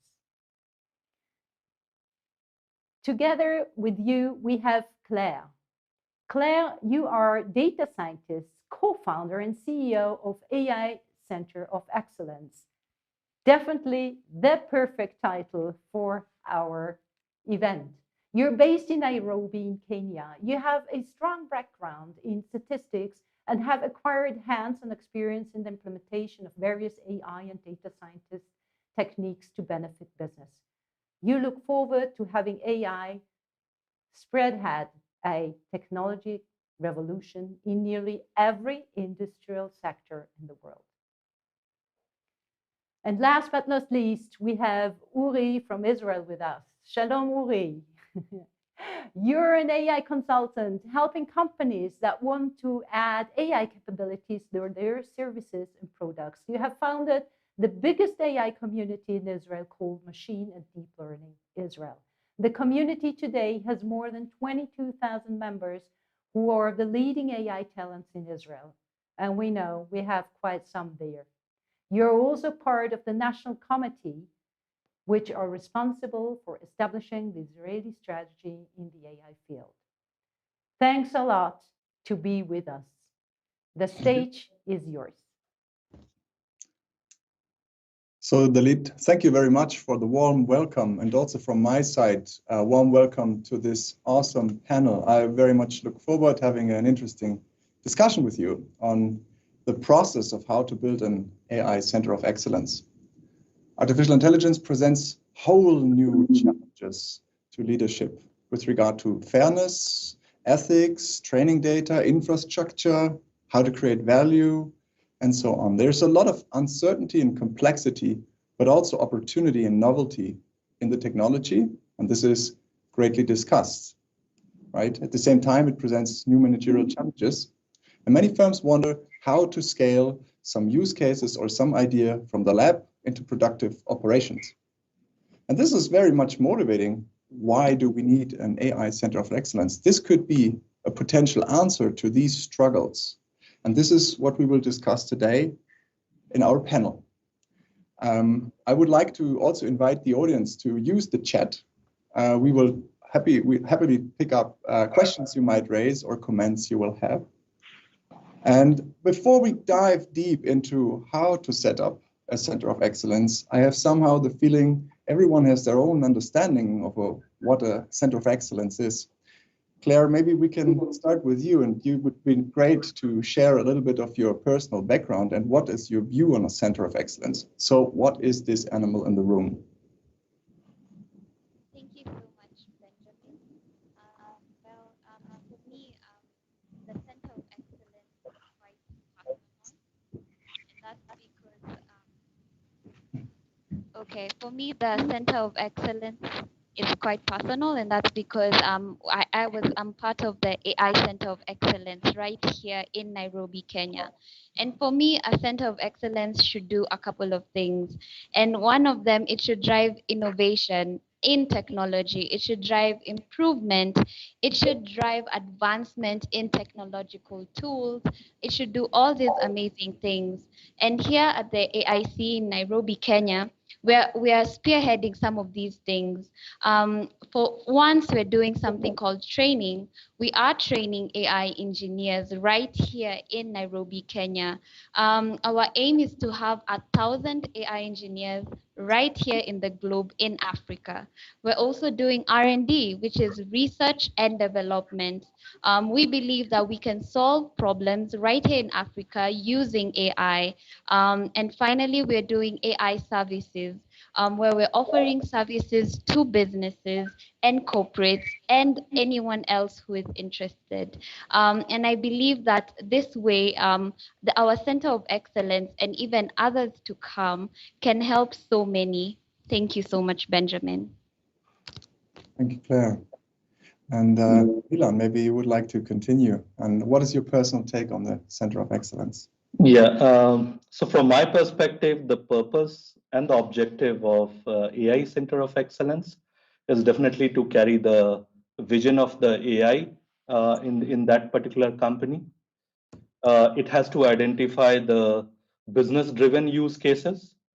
It has to determine the appropriate level or the roadmap where we would like to go as a company. Then definitely the target data architecture, and this is very important for scaling up. Then also managing the external innovations. So probably the right ecosystem where you can leverage to scale up. And the most important, developing and maintaining the skill set of the or the resources who are AI capables. Mm-hmm. Thank you very much. And how is it about you, Marcin? What is the purpose of a center of excellence from your point of view? Yeah, so I'm coming from enterprise context, so my definition will be quite close to the one that Kumar just gave. Perhaps just to complement what he said, I think the exact setup and exact content of this center of excellence would highly depend on few factors, such as size and maturity of the enterprise we are talking about, and also level of ambition that they have in the space of artificial intelligence and analytics. So we've seen things, varying from small R&D like setups with just few people up to centers of excellence that have hundreds and sometimes even thousands of experts covering the whole space that is needed to deliver in artificial intelligence. Mm-hmm. Thank you. Uri, what's your point of view? My colleagues here said a lot of smart things, so I'll try not to repeat it. But I think the way I see it is our organization can answer business questions using data. And this is like a key phrase for AI centers that actually need to help the organizations to do that and even create this kind of culture inside the organization to explain people or let them believe that they can use AI to solve many problems they might have. So I think this is the main key for my side, how to take a business question and answer it with data, and also how to create an AI culture that will make the employees feel free to reach out and use AI tools. All right. Thank you very much for these starting points. To summarize that a little bit, so the COE, Center of Excellence, is good for R&D, education, infrastructure, skill sets, external collaboration, answering business questions with data. So it's really a big topic, and I think somehow we should slice this a little bit up. Maybe a little bit driven by the research that we're doing in St. Gallen. We identified a couple of barriers and also solution areas that firms typically face. And it would be nice to explore a little bit with you how a center of excellence could tackle those. For example, firms are increasingly challenged to develop an AI strategy and align that with their business strategy. It involves a lot of aspects like make or buy decision making, partner management, and so on. Milan, you're heading a large organization that is particularly challenged with these items. How can a center of excellence help you address these topics? While we are setting up a center of excellence, I saw that there are a couple of the barriers which I often discuss with my peers in different organizations, which we definitely need to overcome. The first and the foremost, what I have seen is like the organizational structure and the processes. So there's always a discussion within the organization whether we need to have a AI COE, which is centrally driven, or it should be driven into different business units or a division. So my take or the best practice, what I see is that it should be definitely centrally governed, but nevertheless, we should also have some of the team members as a part of different business unit. The second and the another thing what I have also seen is the siloed work to interdisciplinary collaboration. So again, being into the big organization, you often see that we have enthusiasts which are part of different business, but again, there is a holistic view which is missing. So somehow AI COE has to handle that. Then again, the making the shift or the commitment from the company. This is where I see that, always there is a misconception that AI is a kind of plug and play. And often, the people talk about the immediate return of investment. So I think this mentality needs to change. And the last and the foremost, what I see is always there's a discussion whether make or buy, whether we should do the AI in-house or we should try to engage or take the help from the different experts. So again, this is the barrier which is very company specific, and that needs to be handled. So that's are the barriers that I have seen, Benjamin. Mm-hmm. Thank you. Uri, you are nodding on this, confirming. You're heading one of the largest ecosystem on AI in Israel, 20,000 members. Maybe what's your take on that strategic? Does one size fit all of a COE? How to tailor it? I think this is really, you need to check what is how big is the company or the organization you want to add AI capabilities, and actually think about how they can do that, or if it's the right moment for them to do that. Because many times a lot of customers are coming to me also and say, I want to put AI, or I want some this AI magic, but they're not always know if it's right for them, if they've collected the right data, if the data is clean, if it's possible, in a research-wise to solve what they are looking for. So if you're building a strategy in this field, it's very important to do that before you write one single line of code. Because I see many organizations that just starting very fast, bringing a lot of data scientists, giving their messy data. So if we're speaking about strategy, the first key element here is to do a lot of preparation work before you are starting with the technology. So this is my point of view here. Thank you very much. So it's a matter of timing, size, and ambition. And then two other ingredients you mentioned were skills and data. Let's start with the skills first. I know, Claire, you're quite busy building up people. You mentioned the ambition, thousands of data scientists to join your ecosystem. How do you do that? And how is it a center of excellence helping with that? What are your key learnings on that? Maybe you can share a little bit of your experience on that. Yes, so in our goal to train 1,000 AI engineers, the barrier that I realized is that there's a basic lack of understanding as to what AI is and also its potential. And this is why we need to educate and train people. And this just doesn't come down to data scientists and AI engineers. We're talking about the whole organization, all the way from leaders going down, right? And then question becomes, why are we training them? And why is there also this lack of understanding? The thing is, we're currently living in a narrow AI age. And this age, that means that the AI tools we have can only do specific tasks. They cannot handle multiple tasks. And so we need to make people understand this. And also for the leaders and executives in organizations, they also need education. They need to understand what it is, what infrastructure they need to have AI in their organization. What are the benefits of AI, right? We're talking about minimization of risk, optimization of activities, better decision making. And that's why it's very key for us to educate and train everyone in organizations about AI. The second barrier I'd also like to point out is the fear that AI will take jobs, or all this sci-fi that we keep watching on TV. But I'd like to think of it this way. I think AI will, in the long run, end up creating more jobs. And I also think that AI will benefit people because, again, what is it doing? It's getting rid of people having to do these repetitive and mundane tasks all the time, right?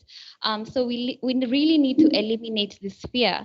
And the only way to do this, again, is to educate people and tell them more about AI and share even the potential jobs that AI can create.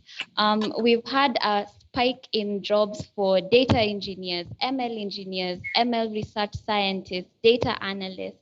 All these new jobs weren't there like 10, 15 years ago, but they're here now because of data and AI. Yes, so I'd just like to point that out. All right.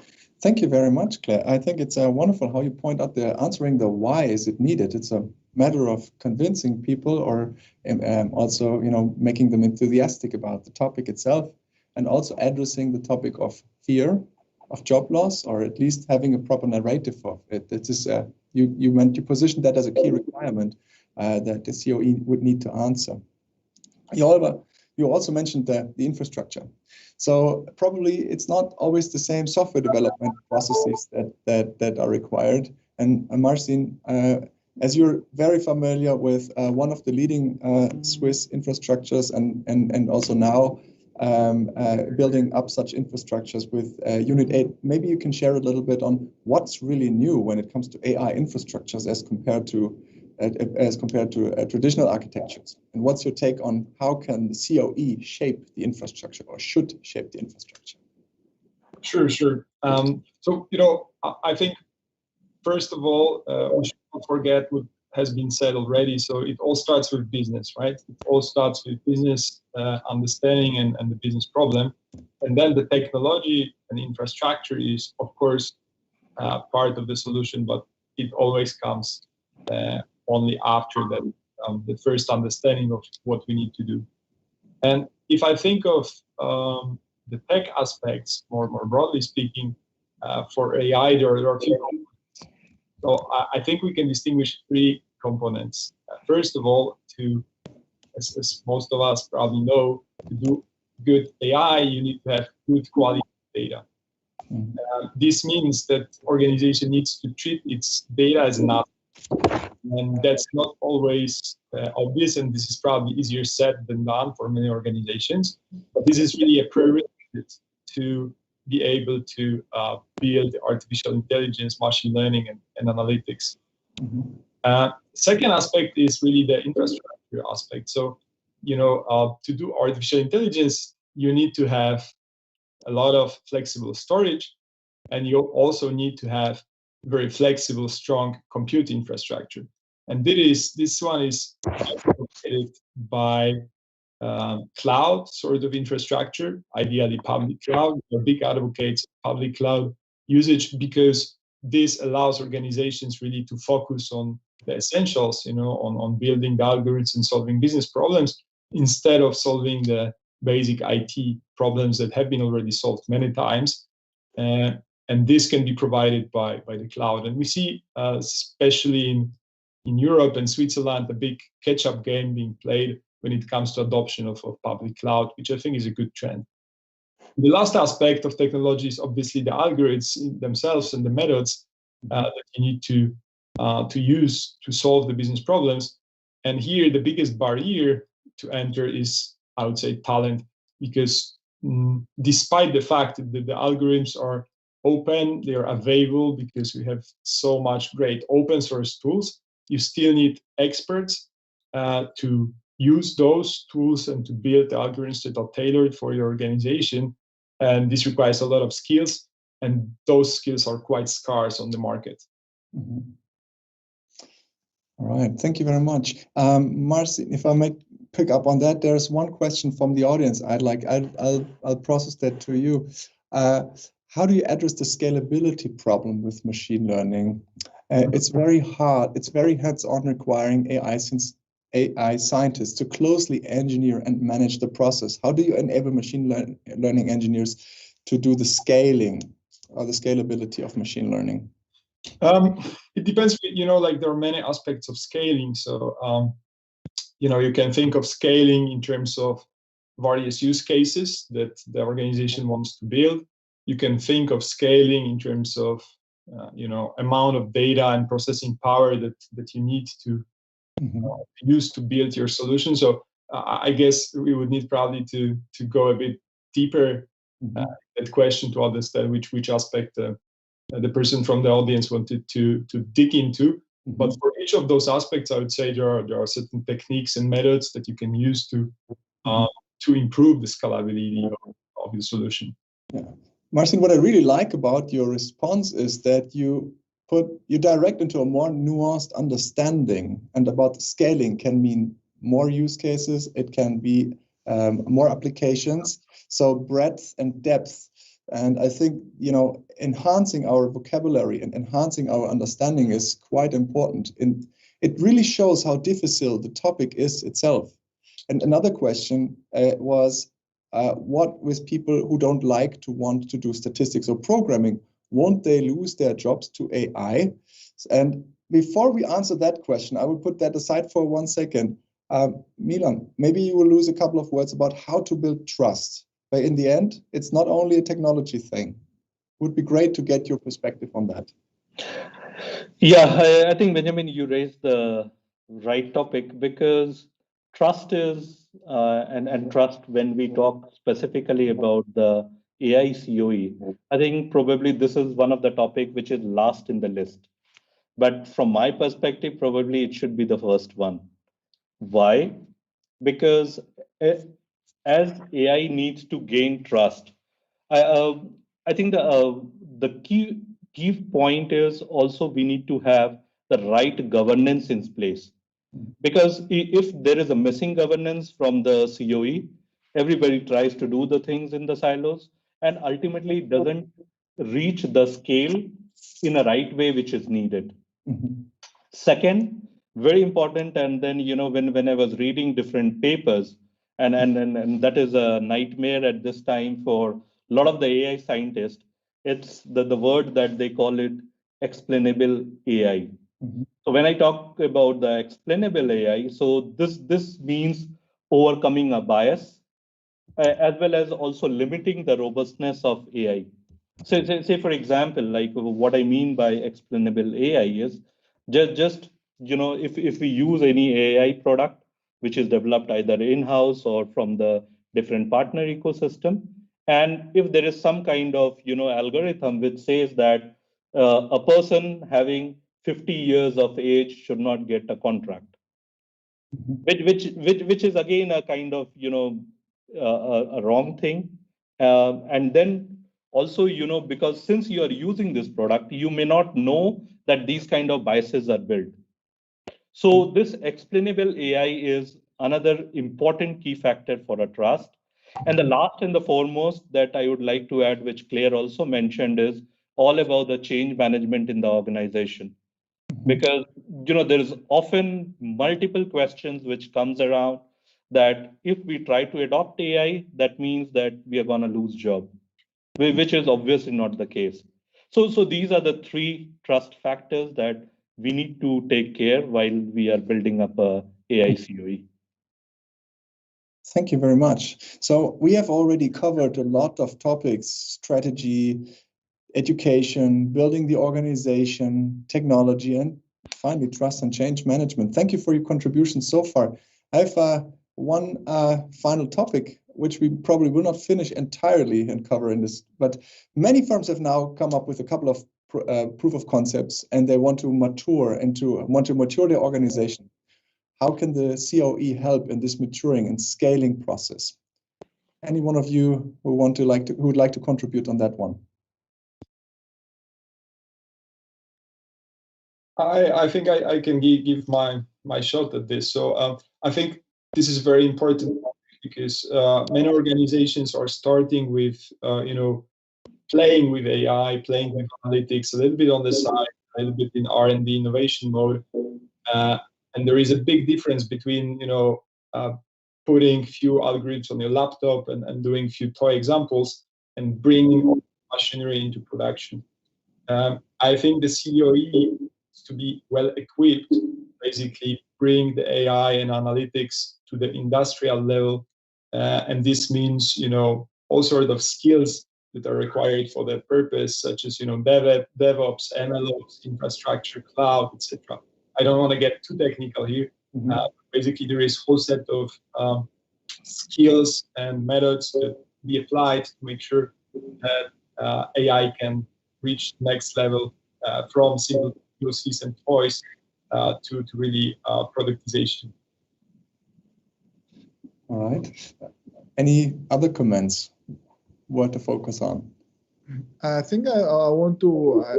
I agree with what he was saying. I think the engineering part is sometimes the thing that people forget, because they see that they've created a POC that is mind-blowing, and sometimes companies don't think about how to implement it as part of the system and how they can actually use it and add it to their own existing product.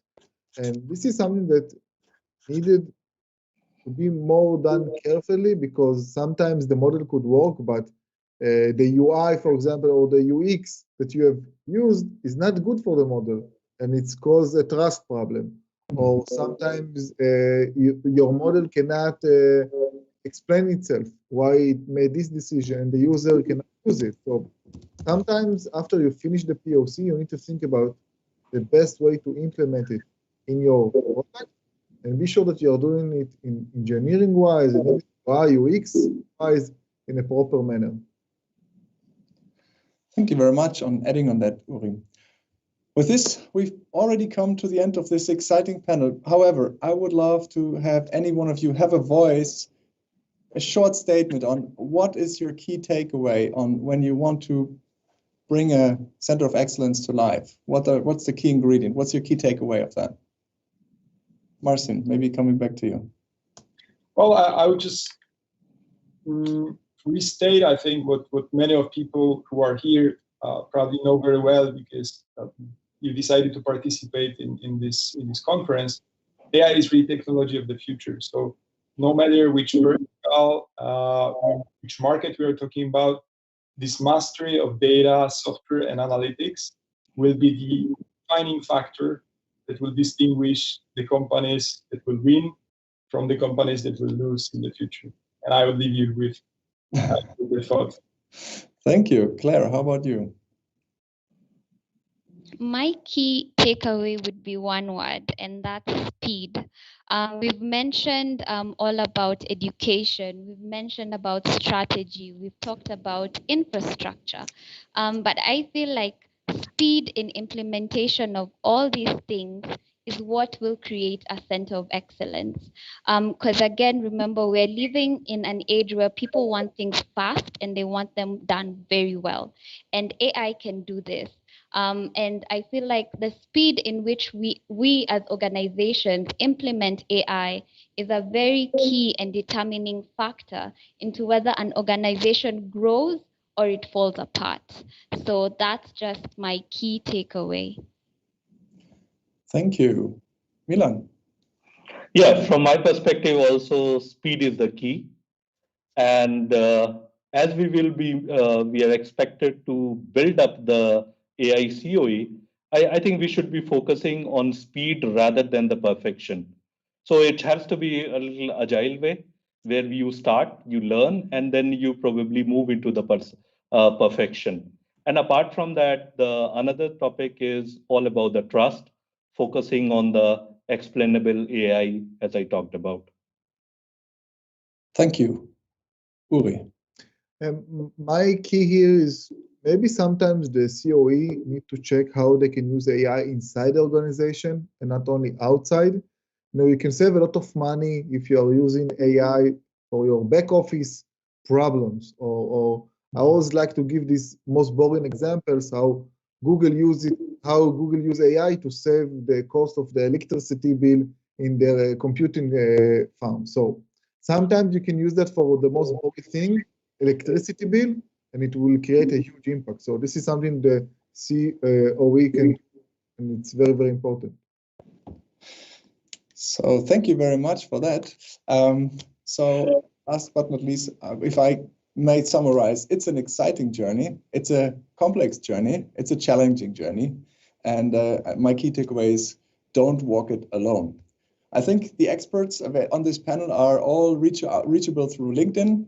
So I think if you're interested, don't hesitate to touch back. But also, most importantly, we have SwissCognitive, a fantastic community, making it possible to have these kinds of discussions. So we don't have to walk the walk alone. Thank you very much. And with this, I'd like to hand over back to Dalit. What great words. And we definitely don't need to walk alone. And as you mentioned, this is one of the things that we love. Share the experience, cross countries, cross culture, cross industries, cross technology, and actually also cross commodities. Thanks a lot. We have such a diverse audience with us. I can only imagine how much they can benefit from all of you. It was very, very insightful. And I really hope to see you all very soon again. Thanks and bye. Bye-bye. Bye-bye. Bye.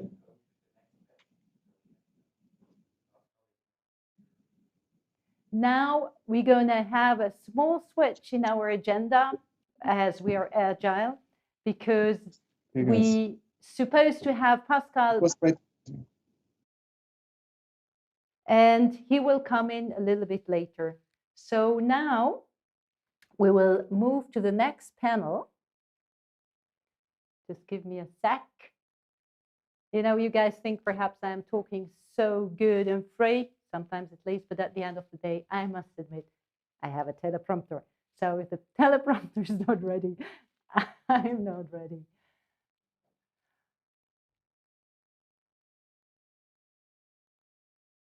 Okay, here we go. Now it's about leadership, people, culture, data and tech, and then bringing it all together.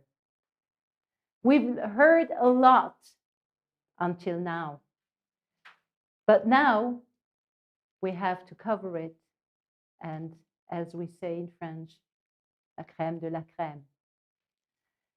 We have as a moderator, Nayat. You manage the Global AI Action Alliance at the World Economic Forum, a collaborative platform for accelerating action on AI for good and ethical AI. You have over a decade of experience in technology development and public policy, and you were previously managing the Forum's global network of lighthouse factories under the Advanced Manufacturing team. With you on the panel, we have Irakli. Irakli, you are head of the Center for Artificial Intelligence and Robotics at the United Nations. You advise governments and international organizations on numerous issues related to international security, scientific and technological developments, emerging technology, innovation, and disruptive potential of new technology, particularly on the issue of crime prevention, criminal justice, and security. You're a member of various international groups and task forces, including the World Economic Forum's Global AI Council, the UN High-Level Panel for Digital Cooperation, and the High-Level Expert Group on AI of the European Commission. It's my honor to have you with us again. With you, we have Luca Finelli. You are head of Insight Strategy and Design of the newly formed Data Science and AI unit in Novartis Digital. You are also program and system owner of the Nerve Life, a next-generation advanced analytics platform exploiting machine learning and cutting-edge data science. Your passionate for computational intelligence goes back to the early 90s, when you got a first glimpse of the future of AI while developing neural networks. At Novartis, you held various positions from head of predictive analytics and design to global head of strategy and communications, you name it. Before Novartis, you worked at the Salk Institute in La Jolla in California as research fellow with Professor Thierry Sejnowski and founder and father of the field of machine learning and computational neuroscience. You hold a master in theoretical physics, oh, sorry for the joke before, and a PhD combining big data analytics and medicine to study the brain during sleep. Also, a great thanks to you, Luca. You are joining us already for, I don't know, probably the 5th time in the last 4 years. Thanks. Next, with you on stage, we have Alessandro Curioni. I really liked when I read your CV. When you joined IBM as an intern in 1993, you were just a curious kid from Italy looking to learn new technologies.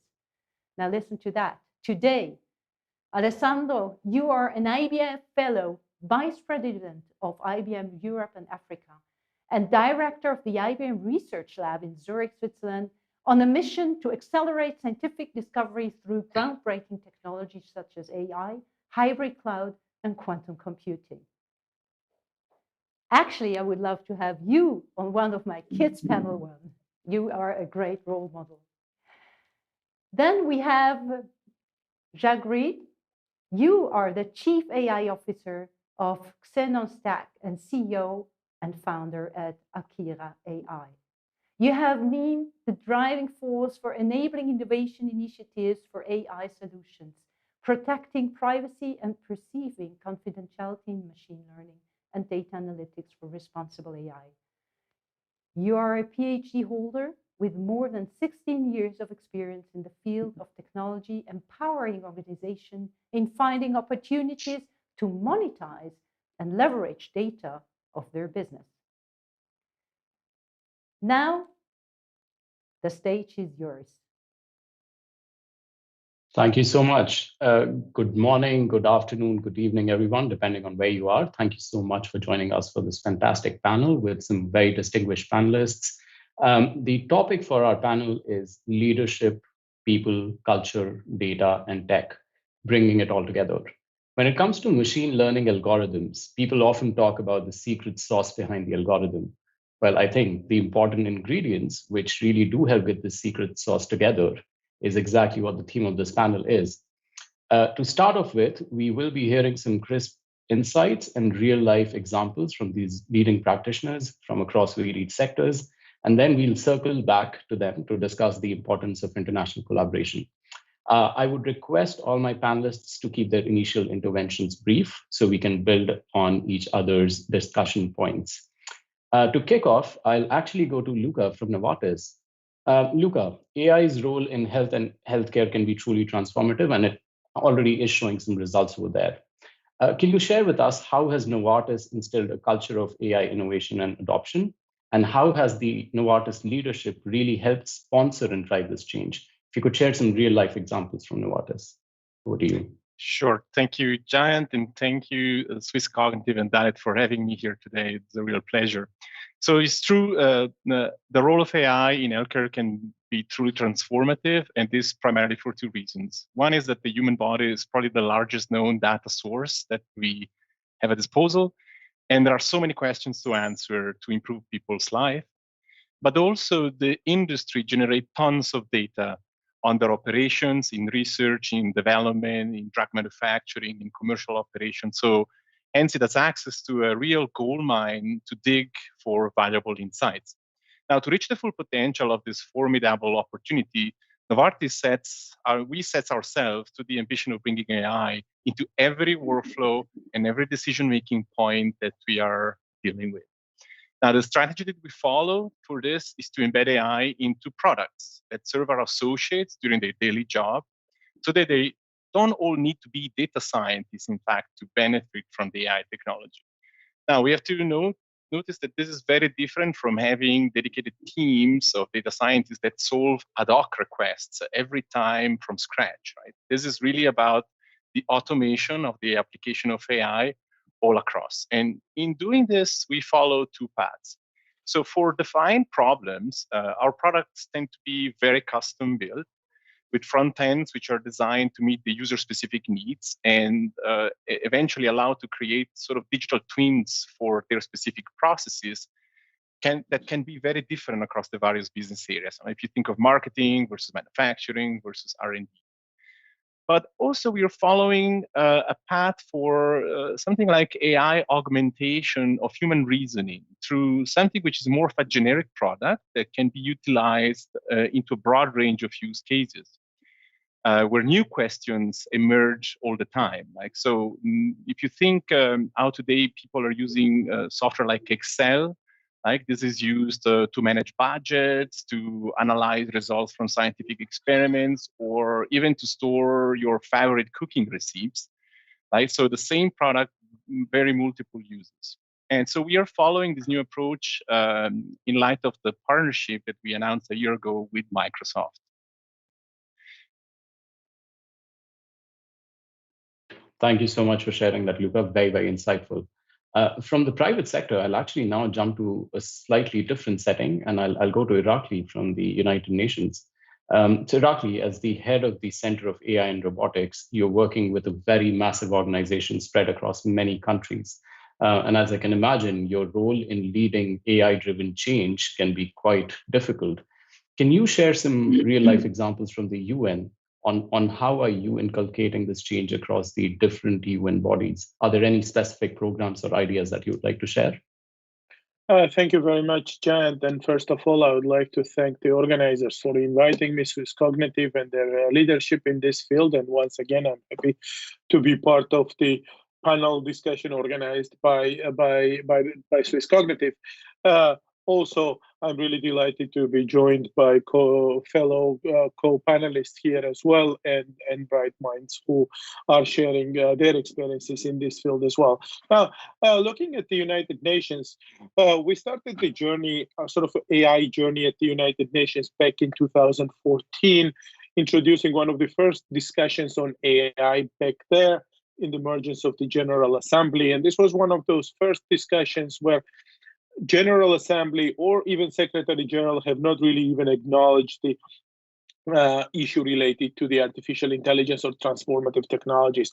Then coming from 2017 onwards, with the arrival of new Secretary General at the time, Antonio Guterres, who is an engineer at training himself, one of the first statements, he called this technology as a game changer. And he acknowledged that this can actually transform our lives in a spectacular fashion, both actually from the good or the bad side, and acknowledge a sort of a duality of the issue, and advocating that we should take a maximizing benefits out of it and minimize the risks. Now, from that forward on, there has been sort of a cultural change within the United Nations as well. Most of the agencies, or actually all agencies, are discovering how within their mandates they can benefit from these all related technologies, and also how to take the risks or minimize the risks which are associated to it. So some of the bigger highlights: UNESCO is setting up the AI ethics boards, the ITU is organizing AI for Good summits. We at UNICRI are leading AI discussions related to the crime prevention, criminal justice, and how AI can be used by law enforcement with due respect to the human rights. At the same time, how we should minimize the risks associated to the criminal use or terrorist use of AI, and then numerous other topics as well. So back to you, Jed. Thank you so much for sharing that. And it's great to see that the IOs are also really driving change. From the UN, I'll actually move to Dr. Jagreet from Akira AI.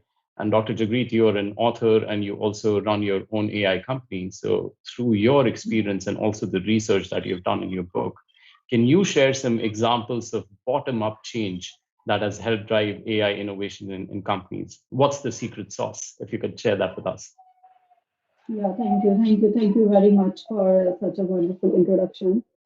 So, see, today AI is everywhere. It helps in decision making.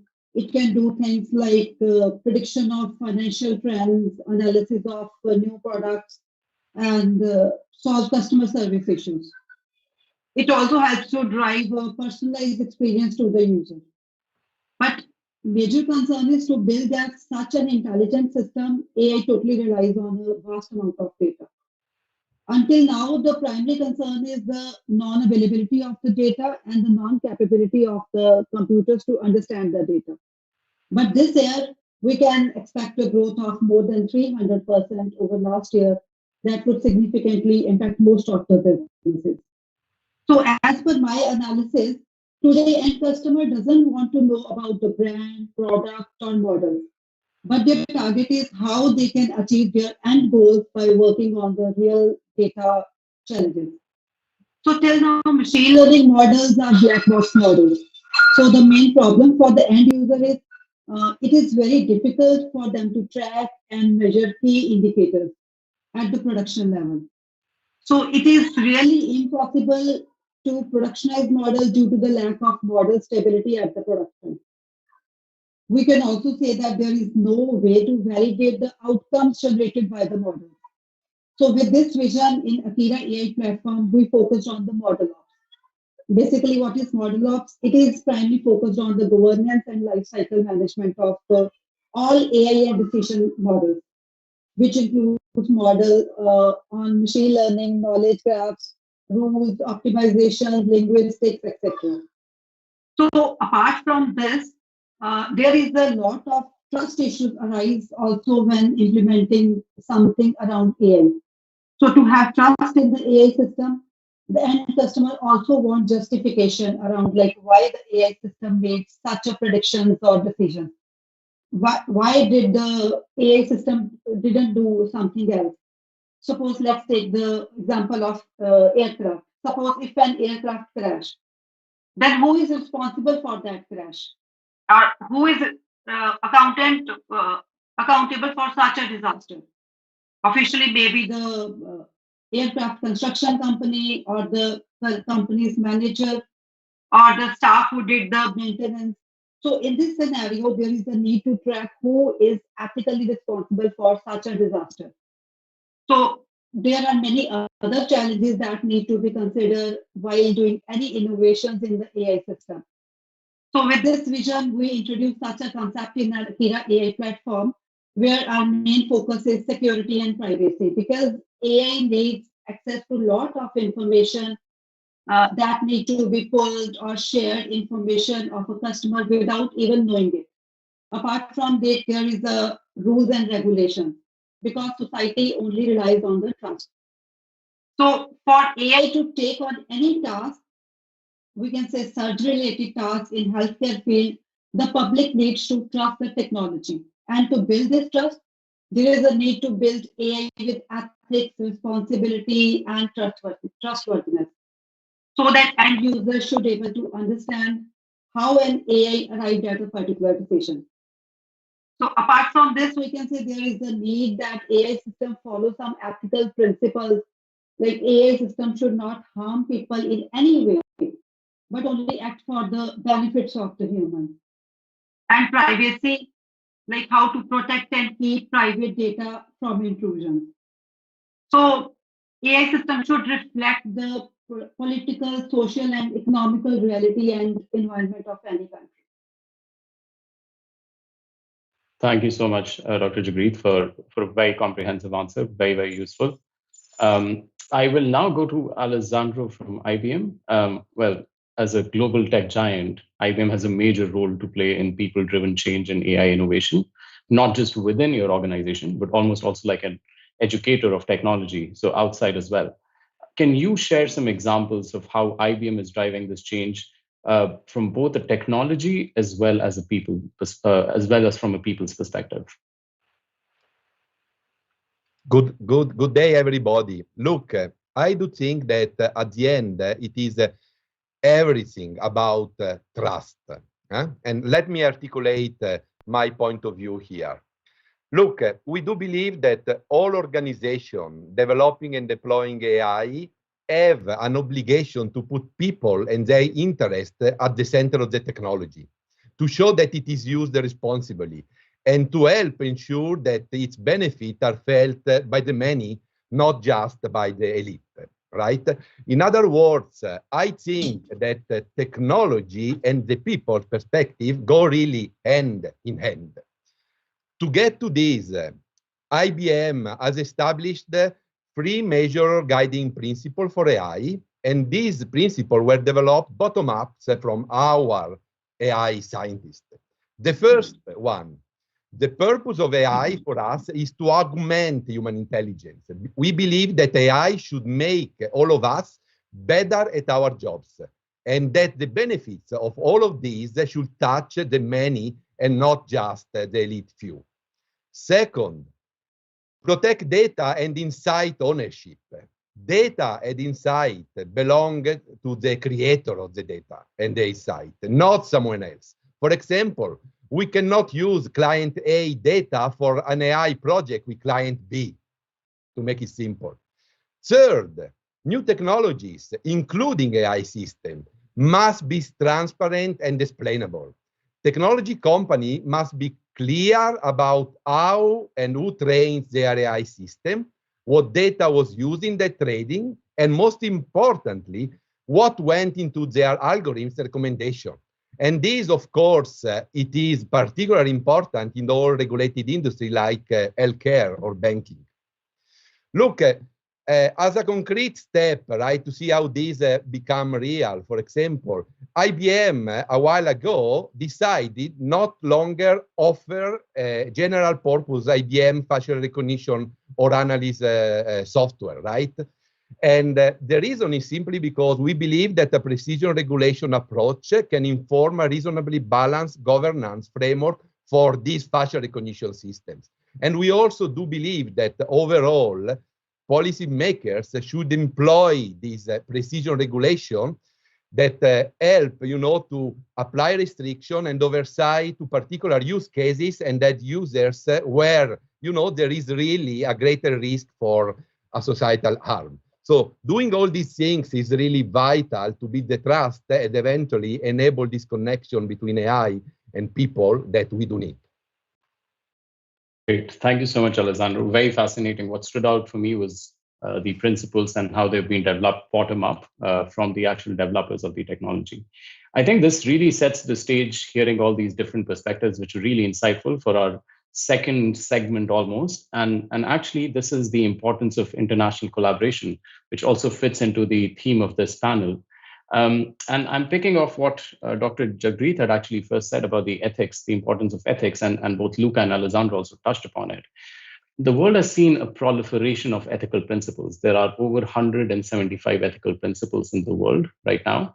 And what we are noticing is that while that's great, IBM has responsible innovation tools, so has Microsoft, so has Google. There's also becoming a state where there's a bit of silos. And the world is thinking, are we actually implementing this, or is the world getting lost in principles? So I would like to focus on the importance of international collaboration and synergies. And actually, I think the best person to kick this off would actually be Irakli from the UN. And Irakli, what we would love to hear from you is how is UN really facilitating that? And also, if you could touch upon the importance of equity, because we're also noticing, as Alessandro was saying, it's becoming a bit of a big players game, and it's only limited in certain countries. So over to you, Irakli. Yes, absolutely, and it's a very good question, Giant, and you just rightly emphasize the importance of the collaboration. The way we are working here at the United Nations, especially on the issues of AI, especially in my center, which I'm leading, is the stakeholder cooperation, multi-stakeholder cooperation. On every issues, we are bringing stakeholders from government, private sector, academia, civil society, and others as well, especially in this bleeding edge case use of the artificial intelligence, like the AI used in the law enforcement.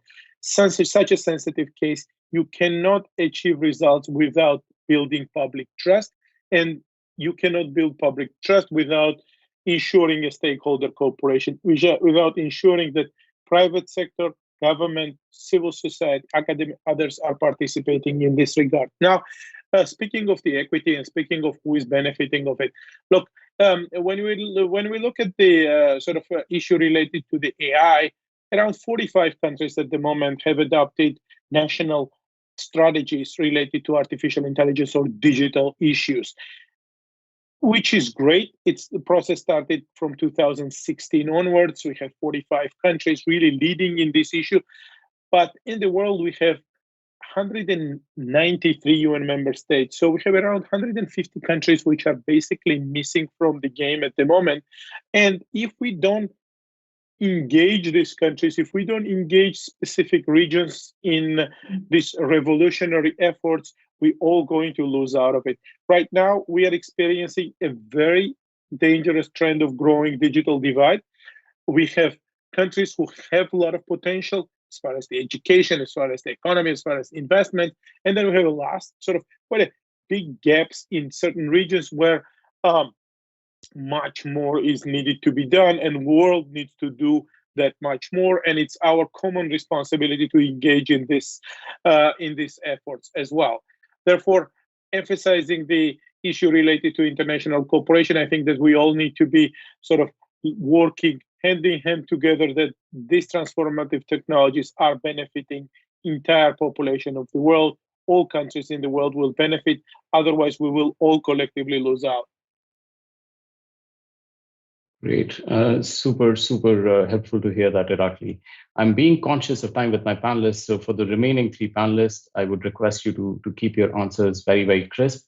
I'll actually go to Dr. Jagreet. And if you can quickly in 2 minutes talk about how you're seeing this real life implementation. You shared some examples from Akira, but do you see that scaling up in the industry, the ethical governance aspects, and how international cooperation can drive that?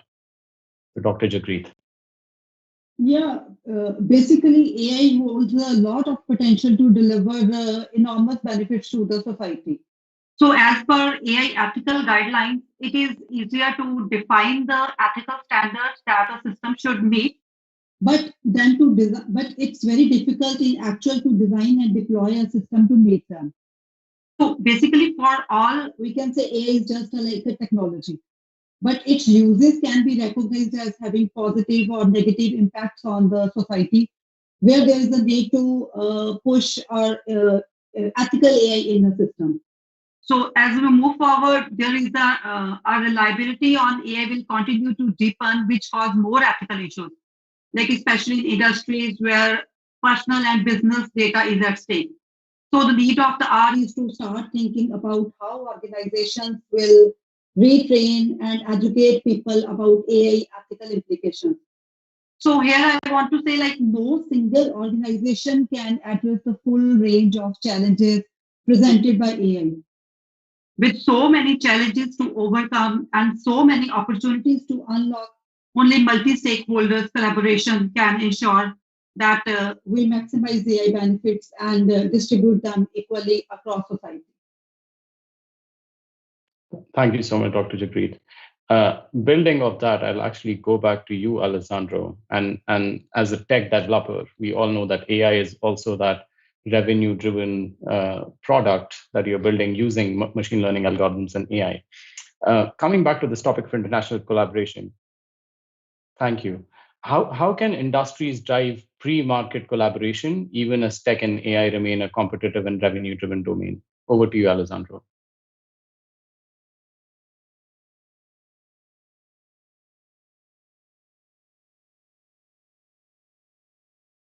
Alessandro, you're on mute. I am sorry. So look, it's a very, very good question. And the reality is that since the beginning of the IT industry, right, has been always a balance of collaboration and competition. So it's nothing new. And, you know, that is something that is very, very important in order eventually, you know, to avoid to have some sort of vendor lock-in, right, and have systems that are not able to interoperate and therefore don't create value. So that is why, you know, we as a company has been always very strong contributors to open source for decades, right? Starting from Java, Linux, and today, you know, this morph in our hybrid cloud approach where, you know, we create system where clients can work in multiple clouds from multiple vendors, right? Bringing the things together.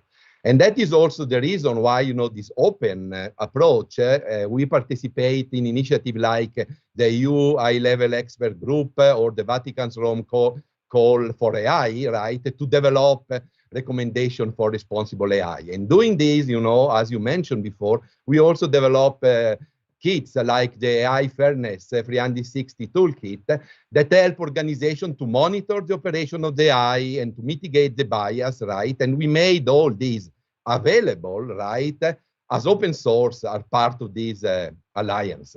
And then I want to mention one thing that is very recent but connect to the COVID crisis, right? Last March, a company like IBM, Google, Amazon, and HP, and others, right, made available their fastest computers and infrastructure and AI technology to scientists to try to accelerate the understanding of COVID and discover, for example, new treatment to fight the pandemic. Look, this was done without signing a single contract or without any legal agreement, right? That tells a lot. And in my opinion, is a very, very, very clear lesson for the future on how we could collaborate. Fantastic to hear. And it's delightful that this collaboration is happening, even though it was triggered by the pandemic. Finally, going to you, Luca, if you can talk about the international collaboration importance, but especially representing the healthcare industry here. Over to you. Yeah, sure. So to your question, there are four things that come to my mind. Like, and one is first for these industry leaders to really acknowledging that certain big problems can only be solved by collaboration, and a willingness to play beyond your own goals, the goals of a single specific company. And then the other three are really about sharing, like sharing talent, sharing data, and sharing technology. And sharing talent and expertise, and since you're talking about building a COE, if you've built a successful COE, you actually have a jewel in your hands that can be used to solve problems beyond the business as usual. And this goes beyond AI. Like if I think of from the early pandemic days, now almost a year ago, our research organization, NIBR, has engaged in dozens of scientific collaborations with academia, with other companies, with startups, to help answer scientific questions around the new challenge without an immediate interest, other than feeding scientific curiosity and helping humanity to win over the pandemic challenge. Also sharing best practices, like Alessandro also mentioned and others mentioned, it's particularly the theme of ethics, which has been touched like 175 different principles. As AI is becoming fast part of our core business, in this journey, we have been learning how to navigate the complex world of technology and business cases and data science. And we have framed our own practical approach to ensure how to use AI in a responsible and ethical way. So we have just recently published the Novartis commitment to the ethical and responsible use of AI, and this is shared publicly. Like, in fact, I have shared it with the organizers, and it can be shared here. So it's another example of how you can share knowledge. Then there is, of course, sharing data for a company like a big pharmaceutical company. We may have collected data that can be useful to answer different questions than those for which this data was initially collected. And companies like us do engage in international collaborations where we share data together with others so they can be used to answer new questions in a non-competitive space. So just to mention one, last year, again, driven by the pandemic, we joined a consortium of several large pharmaceutical companies coordinated by the Bill and Melinda Gates Foundation Therapeutic Accelerator to help develop treatments for COVID, and especially for the countries in the world which are subserved in terms of healthcare systems. And perhaps last but not least is the sharing of technology. And this is perhaps newer for a pharmaceutical company, but again, and it's been accelerated by the pandemic, but I think it's an interesting example. So Novartis has announced a couple of deals to help manufacture vaccines against COVID, like vaccines which are actually being created by other companies. And one announcement actually came out today. And the goal here is really to help boost the worldwide supply for what is the largest chance we have to help overcome the world crisis. So sharing technology, it's another example of how companies can collaborate to achieve public health goals. Great, thank you so much. So we are almost at the end of this panel. I would once again like to thank the organizers, SwissCognitive, and of course, all the fantastic panelists for the great insights you have shared. Some of the clear messages that are standing out is the importance of trust, the importance of collaboration. We can't do this alone. And it's great to hear it from different kinds of sectors, from entrepreneurs and researchers, from the United Nations, from the health industry, as well as from a technology giant like the IBM. So I hope all of us can continue that spirit of collaboration and really use AI for the general good of the public and drive innovation in an equitable manner. So that would be my closing words. Thank you so much, everyone. Thank you. Thank you. Thank you so much. Thank you all. Bye-bye. Thanks a lot. Just remain quickly with me. It is amazing thinking of how many years of experience we just had on this panel, sharing the insights and expertise with our audience. I must say, again, I could just listen to you guys for ages. Thanks a lot to all of you to be with us. And I must say, one of the most important things, and I'm definitely going to summarize that at the end again, it is really about putting the human into the center, being hand in hand between technology and the human being, and at the end, develop and apply for the benefit of the human being. So again, thanks a lot for all of you for your insights. Have a great evening, day, morning, and hope to see you soon. Stay healthy. Now, finally, it is my great pleasure to introduce you to Pascal Bornet, how to boost business efficiency by 60% while saving over 10 million lives per year.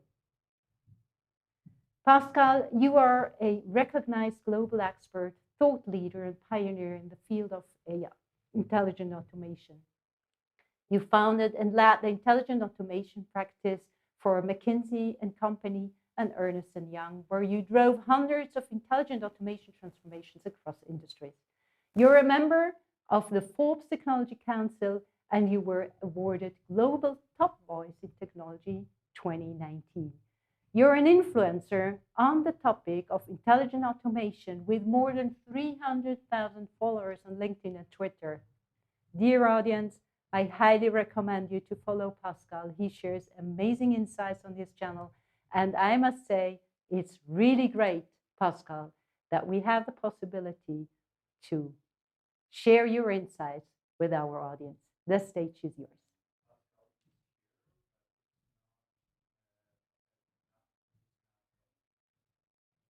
So, talking about technology, again, we have a little problem to remain with us. Pascal is here, but we can't see him. Here he goes.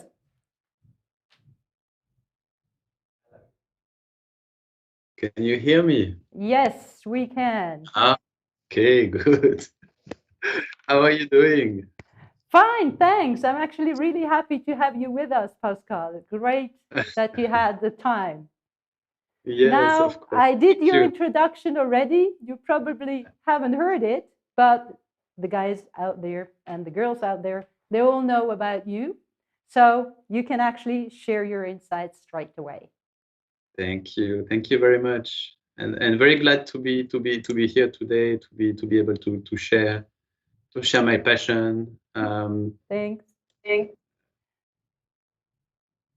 So I'm going to present in the next 10 minutes a few insights coming from a book that is called Intelligent Automation: Harnessing AI to Boost Business and Make Our World More Human. This book is the first book dedicated to this new field of intelligent automation. And this is the reason why it took 18 months to my co-authors, Jan Berkin and Jochen Wirtz, and to myself to write it. Again, we've been very lucky because while the book has been released 4 months ago now, it's been Amazon bestseller since then. So before I start, I'll often use the acronym IA to refer to intelligent automation to make it faster. Okay, let me share a few slides with you.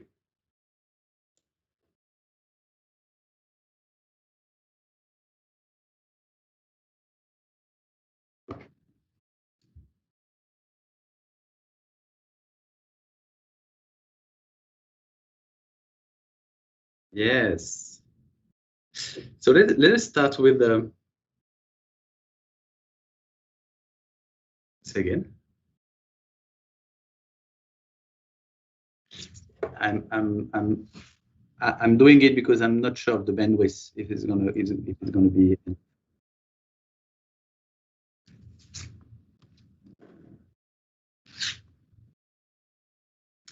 I'm gonna start with a few thought-provoking ideas and pictures that I believe all of us don't want to see anymore. Okay. These pictures show some of the reality of our world today that IA aims at changing forever.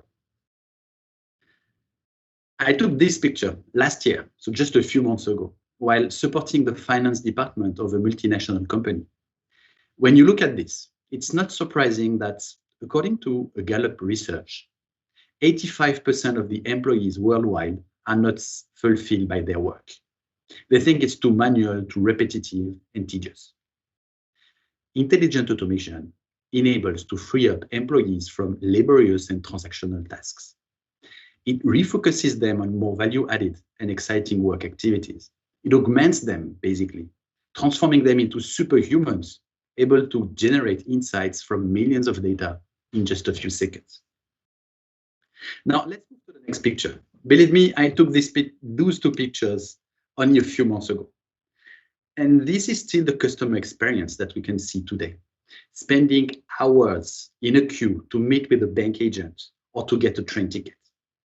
96% of unhappy customers don't bother complaining. And 91% of them simply leave and never return. Understanding customers' behavior is a black box. And intelligent automation is here to help us.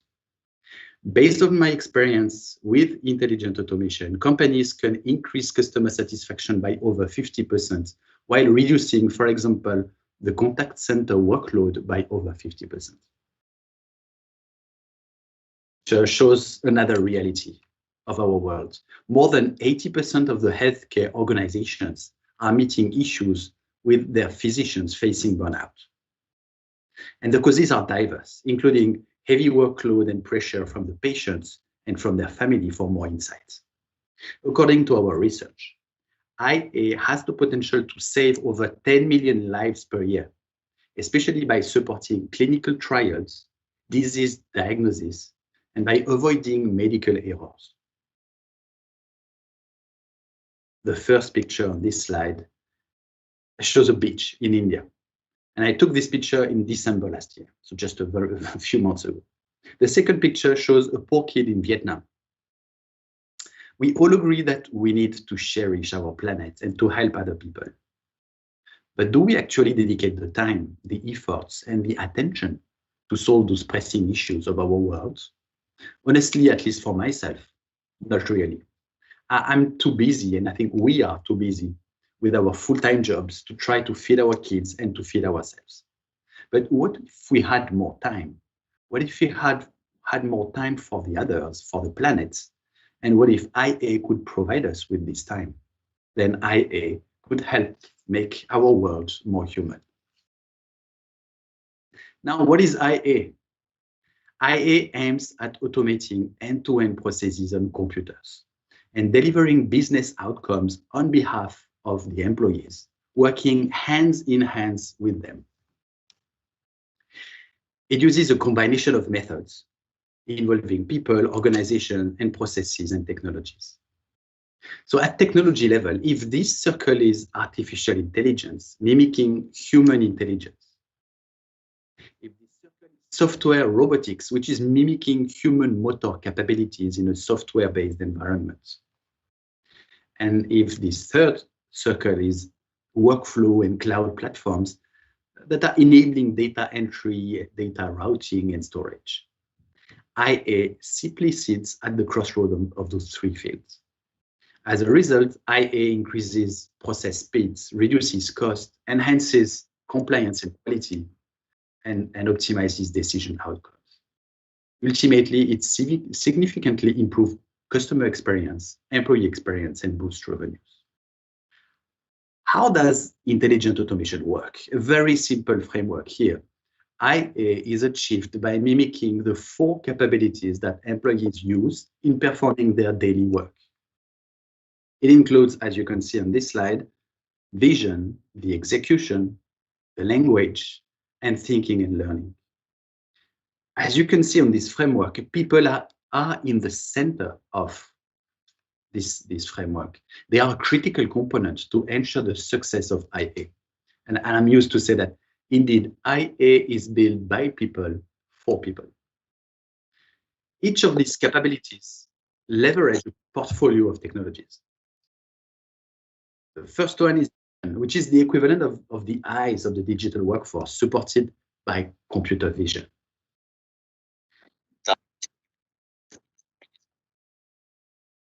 Okay, I'll try to make short. For example, tissue analytics make it possible for anyone to access free online diagnosis and care support from anywhere at any time. It diagnoses instantly chronic wounds, burns, and skin conditions just by analyzing a photo of it taken from a smartphone. Execution is the hands and legs of intelligent automation, supported by robotic process automation, smart workflows, and APIs. Language is the mouth and ears supported by natural language processing. And thinking and learning is similar to our brain, supported by machine learning.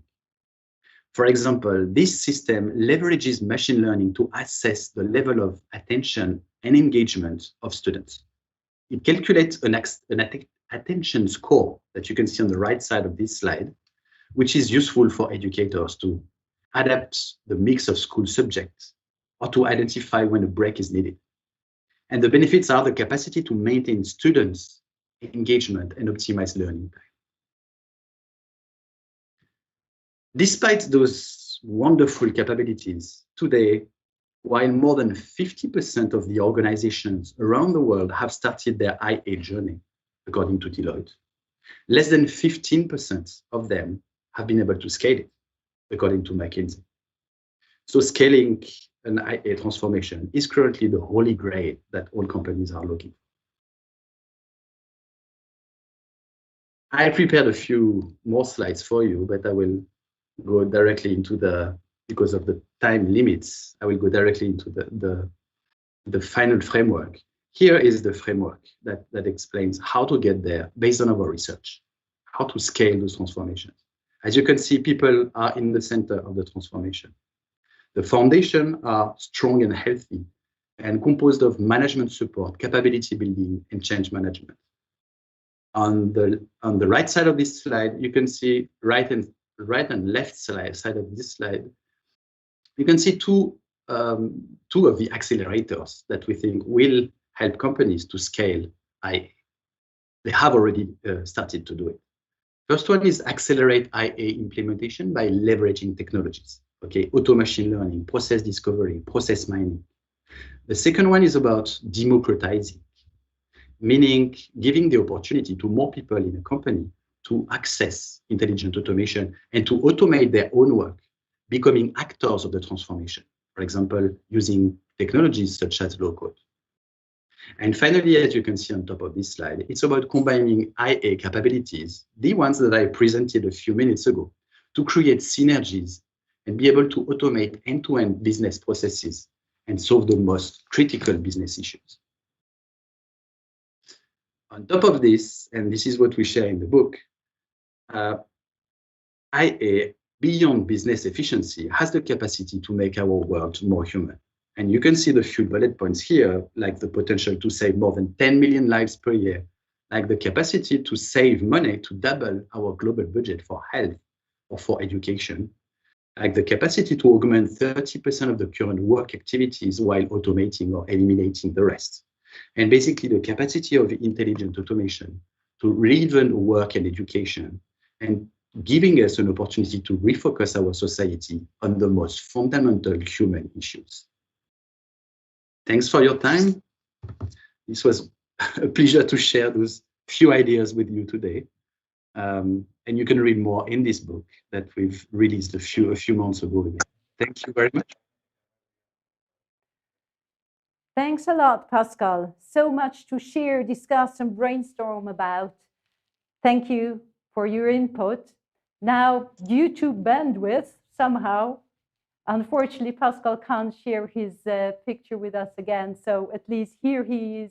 Pascal, I guess you can see me. Ah, here you are. I'm here. Back to life. Thanks a lot. It was great to listen to you. I just can't repeat myself. I think with all of you, we could go on and on and on. But the good thing is that we are doing so many cognitive virtuals and other formats.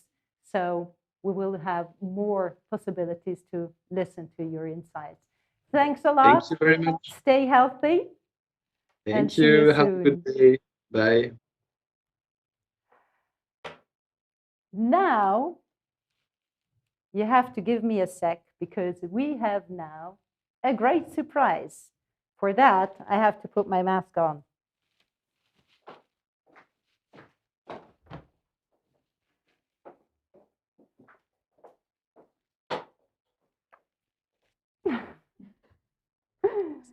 I hope you can hear me underneath my mask. Actually, we have this, hold on now, something is wrong here too.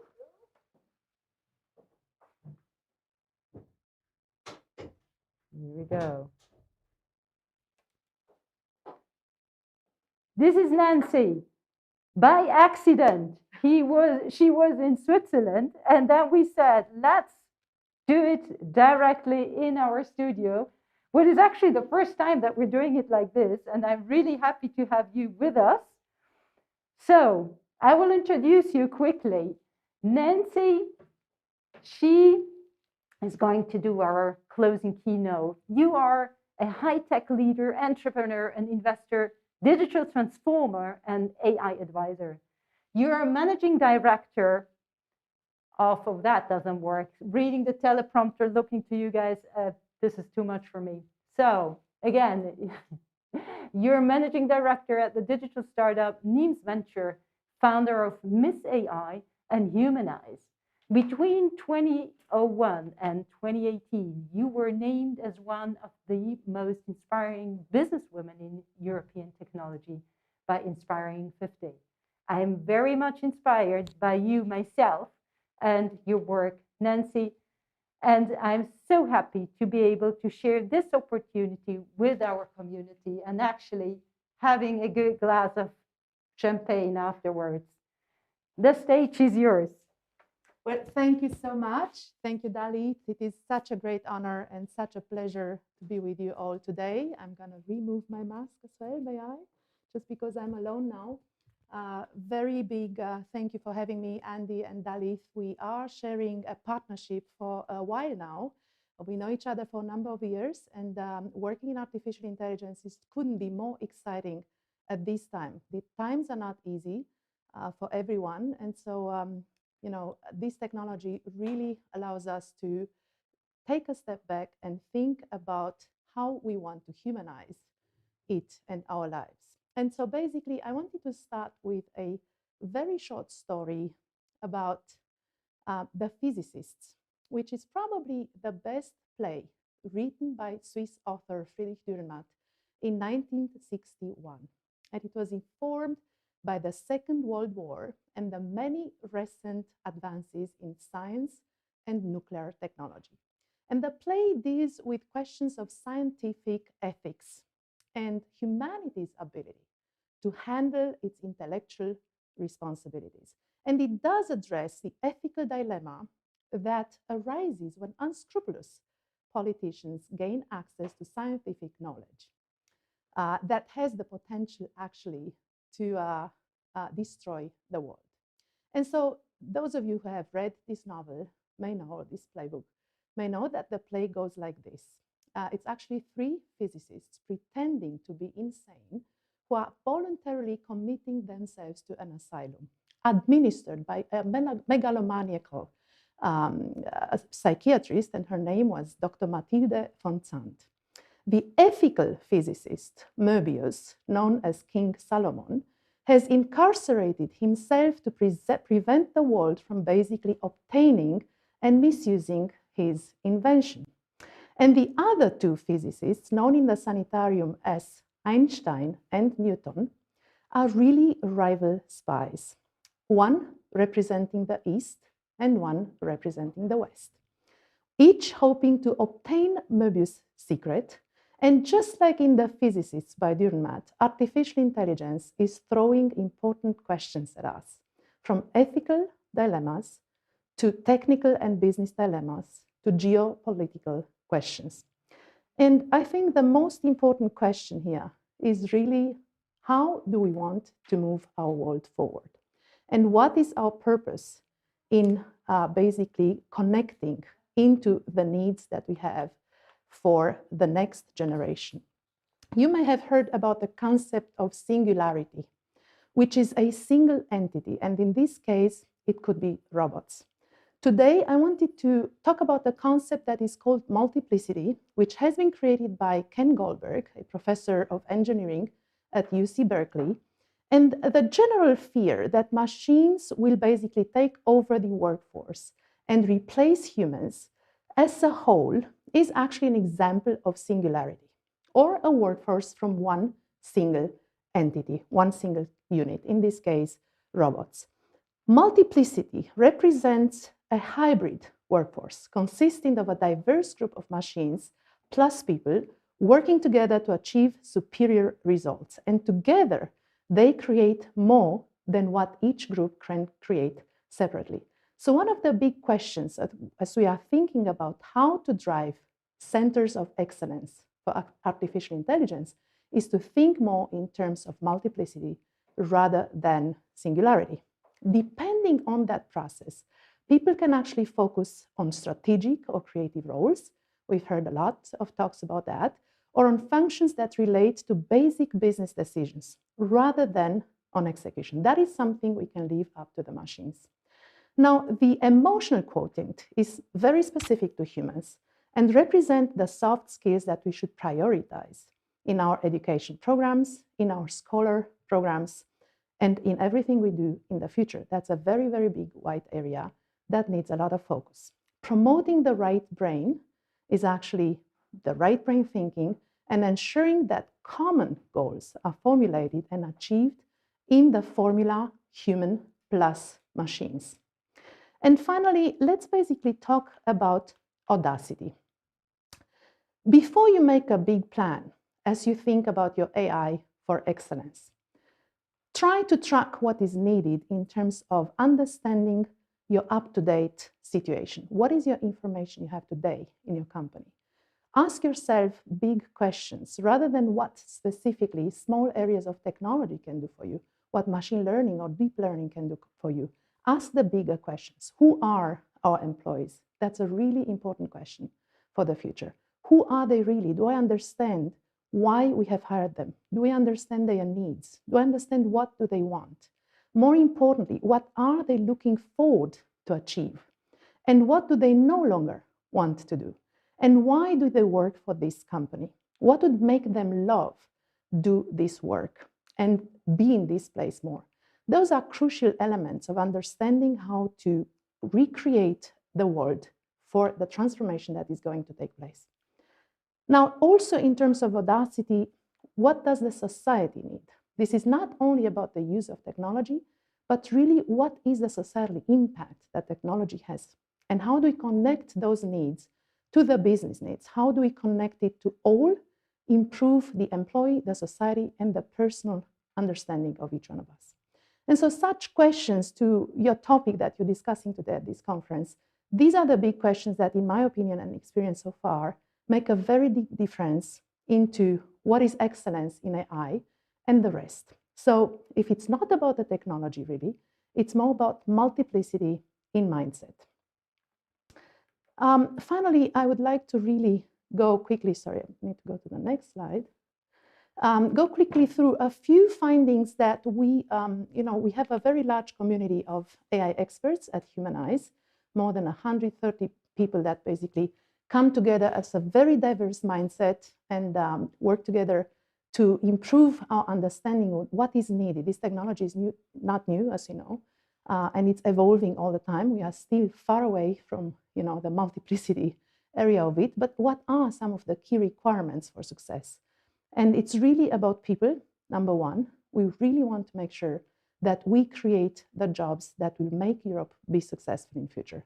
So having 1 million AI jobs in Europe by 2025, by driving innovation, but investing in the right areas, by investing in the building the skills that are needed, but also keeping the talent and rewarding properly, rethinking the way we reward people. It's going to make a huge difference in driving for excellence. Secondly, it's really about mindset. How can we actually embrace this technology and more, drive to the risks? See it as an enabler and see it as a risk challenge. And that means also driving specific communities of mentorship and support that encourage that entrepreneurial mindset. And last but not least, it's about smart regulation. We are masters of regulation here in Europe. We know the United States is driving more for profit. We know China is driving more for control in their society using technology in that area. But what is smart regulation and how can we actually ease the creation in that space through driving right and smart right brain type of regulation rather than going through well-known principles that we had until now. And basically, it's about money. So we do have to embrace this moonshot thinking that we know the United States is very successful on. But what are the new approaches that we can take And what are the specific areas that we can encourage in Europe, from moving to a unicorn type of culture? And 25% of the world's unicorns would be a great goal to drive towards. And I think today we are at 11%. Doubling that in the next couple of years could be a very good goal to have. And that's something every one of us in our workday can actually aspire to. Also, as we think about big data analytics, how can we actually drive more industrial and industrious mindset into creating, going from the 10% of running big data analytics today to tripling that to 30%. Those are some of the areas, creating pan-European research centers, which we start to do now also at the European Union level, will also drive a great area of success. And to retain companies will be crucial because companies need to rethink the way we want to retain and to scale. So basically, the finding for me is really we need smart data, not necessarily just big data, but smart data, and we need big politics. And for that, I think we are well attuned to basically run communities, run partner ecosystems, and I'm very much looking forward, together with you, Dalit and SwissCognitive and Andy, to start looking into the global possibilities that AI is giving us through this. So thank you for having me. This is a very quick slide, I think, last one, on my book that is now about 1 year old. And it's actually combining philosophical questions with the technology. So that's why it's called the Proust Questionnaire. Thanks a lot. I mean, I'm just, we have to be both in the camera. That's good. Thanks a lot, Nancy. I'm just like speechless. I'm thrilled. And the only thing what I can say, hey guys, girls out there, whoever comes near Switzerland or to Switzerland, please reach out. I mean, we would love to meet you, every single person in person, however that works. So this was really by accident. And yeah, as you realize, I'm just speechless. I think it's just great. So great. Thank you for having me. This is really great. And collaboration between countries is so important. So thanks for the great partnership as well. Thanks a lot. And we're definitely going to do much more together, yes, like in the past. We would. Thanks a lot. Thank you, Daddy. I'm going to close up. We will have a drink later on, and we will raise a glass to all of you. Now, I'm just going to change my slide now. It seems that my laptop somehow is slow. Oh, I can take this off. Whoa. I mean, it's so hot in here with all the lamps, you can imagine. I did quite some notes during all these great keynotes, panels, and discussions. And I just want to share with you a few. Just give me a... So, I'm too nervous to do it by heart, actually. Yeah, it's again the end of 3 hours of great insights, brilliant minds, smart minds, and this is exactly what we need, this Share for Success, to come together, to exchange, to develop further. The main takeaways that I've heard is about, now I'm actually on my wrong,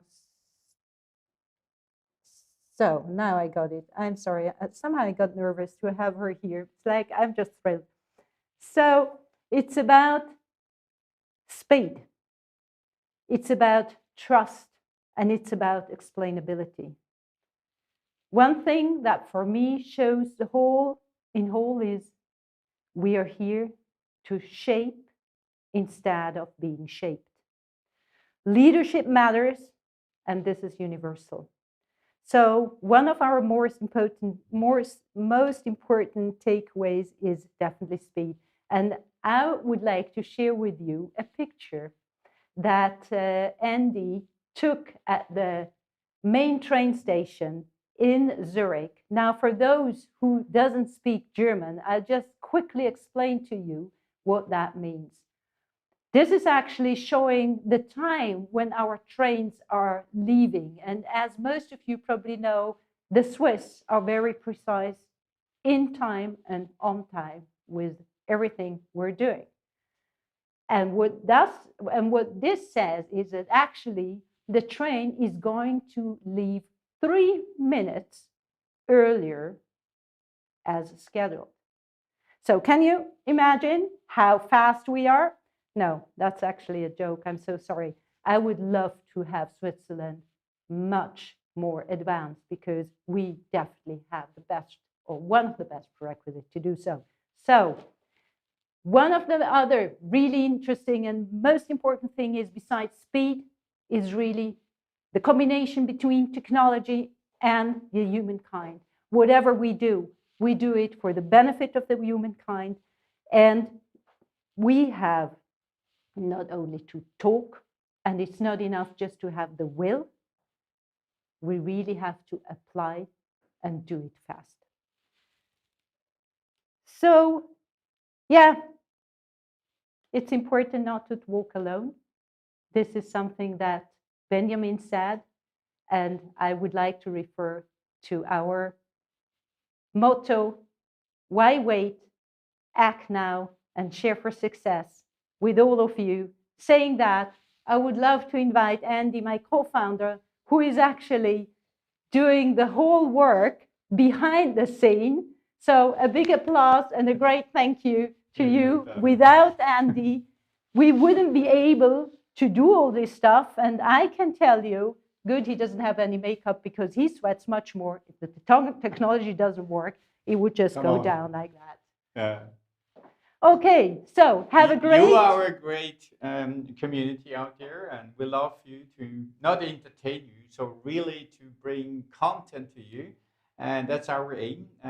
So please stand with us in the next months. We will have other conferences, and maybe once you on a stage, why not? And reach out to us on different channels, as we have LinkedIn, Twitter, over 500,000.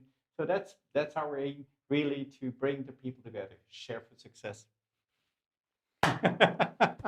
See you guys. Stay healthy. Bye-bye.